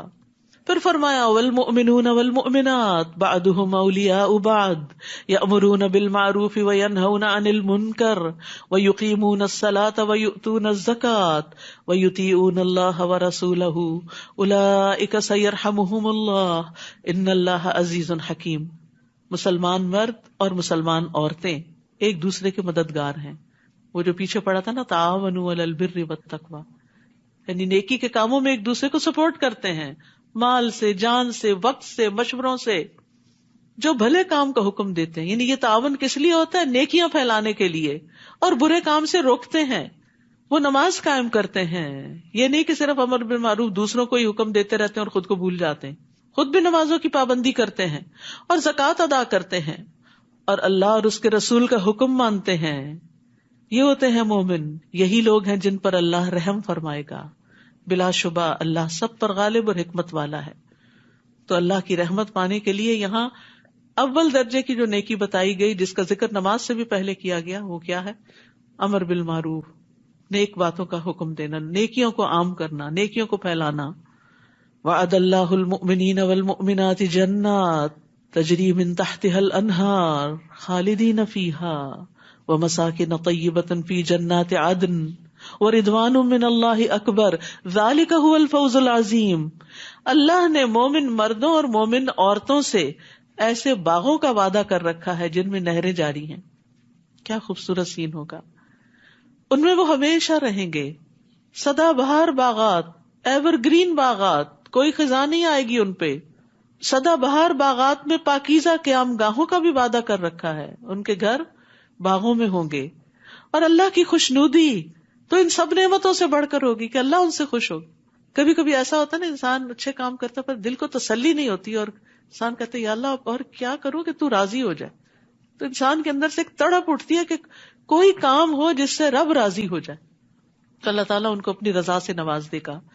یہی بہت بڑی کامیابی ہے۔ اصل کامیاب یہ لوگ ہیں، حقیقت میں سکسیسفل پیپل یہ ہیں۔ اے نبی، کافروں اور منافقوں کا پوری قوت سے مقابلہ کیجیے اور ان کے ساتھ سختی سے پیش آئیے۔ ان کا ٹھکانہ دوزخ ہے جو بہت بری بازگشت ہے۔ سال ہا سال کی تعلیم کے بعد اب آخر میں سختی کا حکم، یہ کسی طرح ٹھیک ہو جائیں۔ اب تک ان کے ساتھ درگزر کا معاملہ کیا جا رہا تھا۔ آپ کو معلوم ہے کہ عبداللہ بن ابی نے آپ سے ساری زندگی دشمنی کی، لیکن جب وہ فوت ہو گیا تو اس کو قبر میں لٹا دیا گیا تھا۔ آپ پہنچے آپ نے اس کو نکالا، اپنے گود میں اس کا سر رکھا، اپنا لعاب دہن اس پہ ڈالا اور اس کے لیے استغفار کی دعا کی. کون ہوگا جو ایسے دشمن کے لیے اتنی شفقت کا معاملہ کرے کہ اللہ اس کو بھی بخش دے؟ یہ ہے نبی صلی اللہ علیہ وسلم کی محبت انسانوں کے لیے. لیکن آج تو ہم اپنے پیاروں کو بھی معاف کرنے کو تیار نہیں ہوتے. بہت دفعہ لوگوں سے میں نے یہ بات سنی ہے، کیا کرے معاف نہیں کیا جاتا. ٹھیک ہے، نہ کرے، اپنے دل پہ بوجھ اٹھائے رکھے، پہاڑ اٹھائے رکھے، پھر گندگی کا ٹوکرا اٹھائے رکھے، نہ کرے معاف. ہم کہتے ہیں ہم رسول اللہ صلی اللہ علیہ وسلم کی پیروی کرتے ہیں، لیکن کوئی چھوٹی موٹی ہمارے ساتھ زیادتی کر جائے تو ہم دل میں پالے رکھتے. ٹھیک ہے، تکلیف تو ہوگی، لیکن معاف کرنا الگ چیز ہے. میں اپنا حق معاف کرتی ہوں، اللہ مجھے معاف کر دے. تو یہاں سختی کا حکم دیا گیا. اب ان کا ٹھکانہ دوزخ ہے جو بہت بری بازگشت ہے. وہ اللہ کی قسم کھا کر کہتے ہیں کہ انہوں نے یہ بات نہیں کہی، حالانکہ انہوں نے کفر کا کلمہ بکا تھا اور اسلام لانے کے بعد کافر ہوئے ہیں. نیز انہوں نے ایسی بات کا ارادہ کر رکھا تھا جسے وہ نہ کر سکے. تبوک سے واپسی پر نبی صلی اللہ علیہ وسلم ایک گھاٹی سے اکیلے گزر رہے تھے تو 8-9 منافقین ڈھاٹے باندھے ہوئے آپ پر حملہ آور ہونے کے لیے تیار ہو گئے کہ آپ کو یہیں ختم کر دیں. تو اللہ تعالیٰ نے ان کے ارادے کو ناکام کیا. اور انہیں کیا چیز بری لگی تھی الا یہ کہ اللہ اور اس کے رسول نے اپنی مہربانی سے انہیں غنی کر دیا ہے. اگر یہ توبہ کر لیں تو ان کے حق میں بہتر ہے. اب بھی توبہ کر لیں. منافقوں کو بھی کہا جا رہا ہے توبہ کر لیں، منافقت سے باز آ جائیں. اور اگر یہ اعراض کریں تو اللہ انہیں دنیا میں بھی دردناک عذاب دے گا اور آخرت میں بھی، اور ان کے لیے روئے زمین پر کوئی حامی و مددگار نہ ہوگا. اور ان میں سے کچھ ایسے ہیں جنہوں نے اللہ سے عہد کیا تھا کہ اگر اللہ ہمیں اپنی مہربانی سے مال و دولت عطا کرے گا تو ہم ضرور صدقہ کریں گے اور نیک بندے بن جائیں گے. پھر جب اللہ نے اپنی مہربانی سے مال عطا کر دیا تو بخل کرنے لگے اور کمال بے اعتنائی سے اپنے عہد سے پھر گئے. استغفر اللہ. یہ آج بھی کئی لوگوں کا شعار ہوتا ہے. منتیں مانتے ہیں، دعائیں کرتے ہیں، یہ کام ہو جائے تو ہم اتنا صدقہ کریں گے، اتنا نیکی کا کام کریں گے. جب ہو جاتا ہے تو سب کچھ بھول جاتے ہیں. یاد رکھیے اللہ سے کیے ہوئے وعدے اور کمٹمنٹس بھلانی نہیں چاہیے. یہ منافقوں کی صفت ہوتی ہے.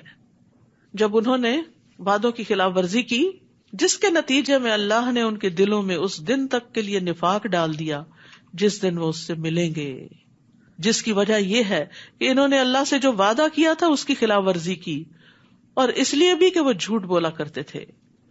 کیا انہیں معلوم نہیں کہ اللہ ان کے مخفی راز اور سرگوشیوں تک کو جانتا ہے، اور یہ بھی کہ اللہ غیب کی سب باتوں کو خوب جانتا ہے. ان منافقوں میں کچھ ایسے ہیں جو خوشی سے صدقہ کرنے والے مومنوں پہ تانا زنی کرتے ہیں، یعنی جو نیکی سے والنٹیئر کرتے ہیں، مال یا وقت ان کے اوپر باتیں بناتے ہیں. اور ایسے تنگ دست مسلمانوں پر بھی جو اپنی مشقت کی کمائی کے سوا کچھ نہیں رکھتے. یہ منافق ان کا مذاق اڑاتے ہیں. اللہ ان کا مذاق انہی پر ڈال دے گا اور ان کے لیے دردناک عذاب ہوگا. تو یاد رکھیے اللہ کے نزدیک کوانٹٹی سے زیادہ کوالٹی کی اہمیت ہے. رسول اللہ صلی اللہ علیہ وسلم نے فرمایا 1 درہم 1,00,000 درہم سے بڑھ گیا. لوگوں نے عرض کیا کس طرح؟ آپ نے فرمایا کسی آدمی کے 2 درہم ہو، وہ شخص 1 درہم صدقہ دے، اور ایک آدمی اپنے مال کی طرف جائے اور 1,00,000 درہم صدقہ کرے.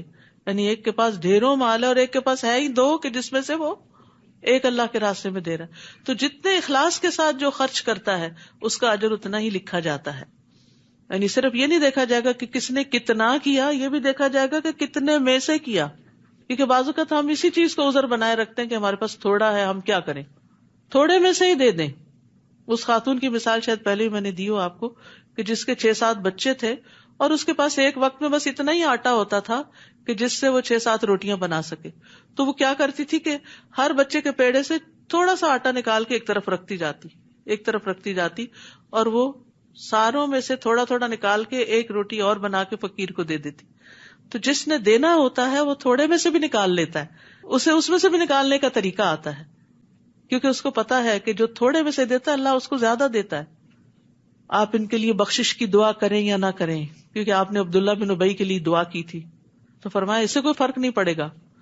اگر آپ ان کے لیے 70 مرتبہ بھی دعائیں مغفرت کریں تو اللہ انہیں معاف نہیں کرے گا. تو آپ نے فرمایا تھا میں 70 سے زیادہ دفعہ کر دوں گا.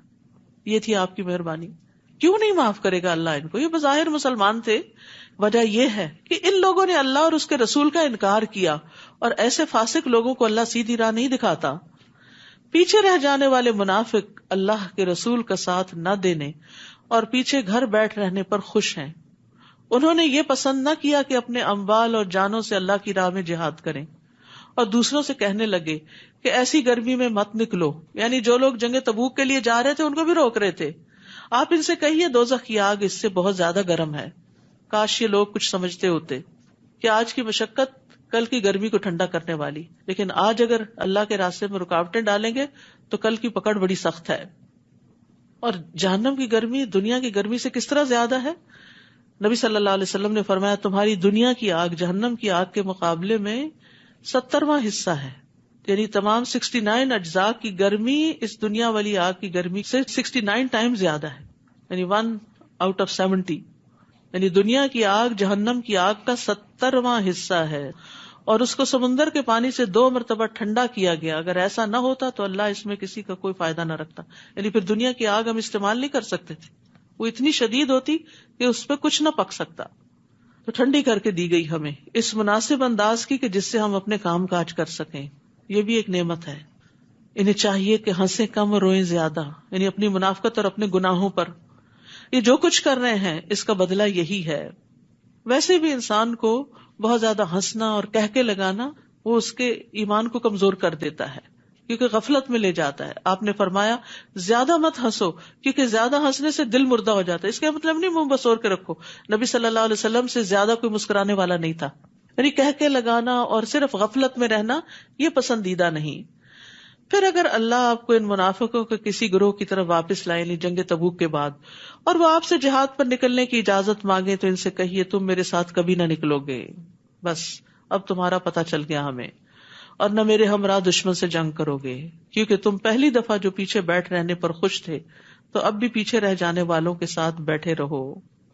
اور اگر ان منافقوں میں سے کوئی مر جائے تو تم اس کی نماز جنازہ نہ پڑھنا، نہ دعائے خیر کے لیے اس کی قبر پر کھڑے ہونا، کیونکہ انہوں نے اللہ اور اس کے رسول کے ساتھ کفر کیا اور اسی نافرمانی کی حالت میں مر گئے. اور ان کے اموال اور اولاد کی کثرت سے آپ متعجب نہ ہو، حیران نہ ہو. اللہ تو یہ چاہتا ہے کہ انہی چیزوں سے انہیں دنیا میں ہی سزا دے دے، اولاد ہی وبال جان بن جائے اور مال بھی، اور اسی کفر کی حالت میں ان کی جانیں نکل جائیں. اور جب کوئی صورت اس مضمون کی نازل ہوتی ہے کہ اللہ پر ایمان لاؤ اور اس کے رسول کے ہمراہ جہاد کرو، تو ان منافقوں میں سے کھاتے پیتے لوگ آپ سے اجازت طلب کرنے لگتے ہیں اور کہتے ہیں ہمیں رہنے دیجئے، ہم پیچھے بیٹھ رہنے والوں کے ساتھ رہے. ان لوگوں نے پیچھے رہنے والوں میں شامل ہونا پسند کیا اور ان کے دلوں پہ مہر لگا دی گئی، لہذا وہ کچھ نہیں سمجھتے. ایک طرف جنگ اور امن میں منافقین کا رویہ بتایا گیا ہے کہ اگر جنگ میں جانے کا وقت ہوتا تو بہانے بناتے، پر چلے جاتے تو بزدلی دکھاتے. امن کا زمانہ ہوتا تو بڑھ چڑھ کے باتیں کرتے کہ ہم تمہارے ساتھ ہیں، جیسی چاہیے خدمت لیجیے. لیکن جب وقت آتا تو بہانے بنا دیتے اور پیچھے رہنے والوں کے ساتھ پیچھے رہ کے خوش ہوتے، اور اپنی اس غلطی کو وہ سمجھتے بھی نہیں تھے. طبع علی قلوبہم، اللہ نے ان کے دلوں میں مہر لگا دی، اب وہ سمجھتے بھی نہیں کہ وہ غلط کام کر رہے ہیں. لیکن رسول نے اور ان لوگوں نے جو اس کے ساتھ ایمان لائے تھے اپنے مالوں اور جانوں سے جہاد کیا. ساری بھلائیاں انہی لوگوں کے لیے ہیں اور یہی فلاح پانے والے ہیں. ایک طرف منافقین کا رویہ بتایا گیا اور ایک طرف رسول اللہ صلی اللہ علیہ وسلم اور آپ کے ساتھیوں کا. اللہ نے ان کے لیے ایسے باغ تیار کر رکھے ہیں جن میں نہریں بہ رہی ہیں، وہ ان میں ہمیشہ رہیں گے، یہی بہت بڑی کامیابی ہے. اور دیہاتیوں میں سے کچھ بہانہ ساز آ گئے کہ انہیں بھی جہاد سے رخصت دی جائے. یعنی بظاہر مسلمان ہو چکے تھے لیکن کام کے لیے نہیں آنا چاہتے تھے، اللہ کے راستے میں نہیں نکلنا چاہتے تھے. اور وہ لوگ بھی بیٹھ رہے جنہوں نے اللہ اور اس کے رسول سے جھوٹا وعدہ کیا تھا کہ ہم آئندہ نکلیں گے. ان دیہاتیوں میں سے جنہوں نے کفر کا طریقہ اختیار کیا ان قریب انہیں دردناک سزا ملے گی. تو عبادت کے کام، نیکی کے کام سے بلا عذر کثرت سے اجازت مانگنا اور بہانے بنانا اور کام پہ حاضر نہ ہونا، یہ نفاق کی علامت ہوتی ہے. یعنی خیر سے پیچھے نہیں رہنا چاہیے. ٹھیک ہے اگر انسان بہت سابقون الاولون میں نہیں تو کچھ نہ کچھ اپنا حصہ اس میں ضرور ڈالے، اور جب زیادہ مشکل حالات ہوں تو زیادہ حصہ ڈالے. عام حالات میں چلے کم صحیح، لیکن یہ مشکل وقت تھا جنگ تبوک کا، تو اس میں انہیں پیچھے نہیں رہنا چاہیے تھا. کمزور اور مریض اور وہ لوگ جن کے پاس شرکت جہاد کے لیے خرچ کرنے کو کچھ نہیں، اگر پیچھے رہ جائیں تو کوئی حرج نہیں، ان کو معذور قرار دیا گیا. یہ ہمارے دین کی خوبی ہے. نماز میں بھی رخصت رکھی گئی سفر میں آدھی یا جمع کرنے کی، روزے بھی سفر میں چھوڑنے کی اجازت دی گئی، زکوٰۃ بھی اگر ایک سرٹن اماؤنٹ تک نہیں پہنچتے نصاب تک تو رخصت ہے، حتیٰ کہ حج بھی سب پر فرض نہیں ہے. اسی طرح جہاد بھی سب پر فرض نہیں ہے، کیونکہ اگر کسی کے پاس جانے کے لیے وسائل ہی نہیں ہے، ہمت ہی نہیں، طاقت ہی نہیں، بڑھاپا ہے، بیماری ہے، کمزوری ہے، تو ایسے لوگوں کو رخصت ہے. بشرطے کہ ایک شرط، وہ اللہ اور اس کے رسول کے خیر خواہ ہوں، نیت اچھی ہو، دل کی تڑپ موجود ہو. ایسے محسنین پر کوئی الزام نہیں، اور اللہ درگزر کرنے والا اور رحم کرنے والا ہے. تو یہاں سے پتہ چلتا ہے کہ اخلاص نیت کا بڑا فائدہ ہے. آپ صلی اللہ علیہ وسلم نے فرمایا کچھ لوگ مدینہ میں ہمارے پیچھے رہ گئے ہیں، لیکن ہم کسی بھی گھاٹی یا وادی میں چلیں وہ ثواب میں ہمارے ساتھ ہیں، ان کو صرف عذر نے روک رکھا ہے. تو یاد رکھیے دل کی تڑپ بڑے کام آتی ہے. نیکیوں کے لیے ارادے کرتے رہا کریں، نیت کر لیا کریں. نبی صلی اللہ علیہ وسلم نے فرمایا جو شخص حج کے ارادے سے نکلے اور راستے میں موت آ جائے تو اللہ اس کے لیے قیامت کے دن تک حج کرنے والے کا ثواب لکھ دے گا. اسی طرح عمرے کا، اسی طرح جہاد کا. اور نہ ہی ان لوگوں پر کچھ الزام ہے جو آپ کے پاس آئے کہ آپ انہیں سواری دے دیں. آپ نے کہا میرے پاس تمہارے لیے سواری کا کوئی بندوبست نہیں، تو وہ واپس چلے گئے اور اس غم سے ان کی آنکھیں اشک بار تھی، رو رہے تھے کہ ان کے پاس خرچ کرنے کو کچھ نہیں، وہ سواری کا انتظام نہیں کر سکتے، اس لیے وہ پیچھے رہ گئے. تو مخلص صحابہ پیچھے رہنے پہ روتے تھے اور منافقین جانے پہ روتے تھے. تو ہم اپنا بھی جائزہ لیں کہ کسی نیکی کے کام سے محروم ہونے پر ہمیں کبھی رونا آیا؟ الزام تو ان لوگوں پر ہے جو غنی ہونے کے باوجود آپ سے رخصت مانگتے ہیں. انہوں نے پیچھے رہ جانے والیوں کے ساتھ شامل ہونا پسند کیا اور اللہ نے ان کے دلوں پر مہر لگا دی، لہٰذا اب یہ کچھ نہیں جانتے. انما السبیل علی الذین یستأذنونک وہم اغنیاء رضوا بان یکونوا مع الخوالف وطبع اللہ علی قلوبہم فہم لا یعلمون. وآخر دعوانا ان الحمد للہ رب العالمین. سبحانک اللہم وبحمدک اشہد ان لا الہ الا انت استغفرک واتوب الیک. السلام علیکم ورحمۃ اللہ وبرکاتہ. السلام علیکم ورحمۃ اللہ وبرکاتہ. کیا حال ہے سب کا؟ الحمدللہ. کل کے پارے میں سے اہم باتیں: آخرت کی راحت کو دنیا کی راحتوں پر مقدم رکھیں. دنیا میں تھکنے سے آخرت میں راحت ملے گی، اور اگر دنیا میں ہی آرام کرتے رہے اور کچھ کام نہ کیا تو آخرت میں مشکل ہوگی. نیکی کے کام میں ثابت قدمی اختیار کرنا کامیابی کی کنجی ہے. اللہ تعالیٰ کا قرب اسی سے حاصل ہوتا ہے. اس لیے جو کام کریں چاہے تھوڑا ہی ہو لیکن جم کر کریں، مستقل طور پر کریں. دین کو سنجیدگی سے لینا چاہیے، کھیل تماشا نہیں بنانا چاہیے. جی، اللہ تعالیٰ کے احکامات کی حفاظت کی جائے تو اللہ تعالیٰ کی طرف سے حفاظت ملتی ہے. جھگڑا ناکامی کی طرف لے کر جاتا ہے.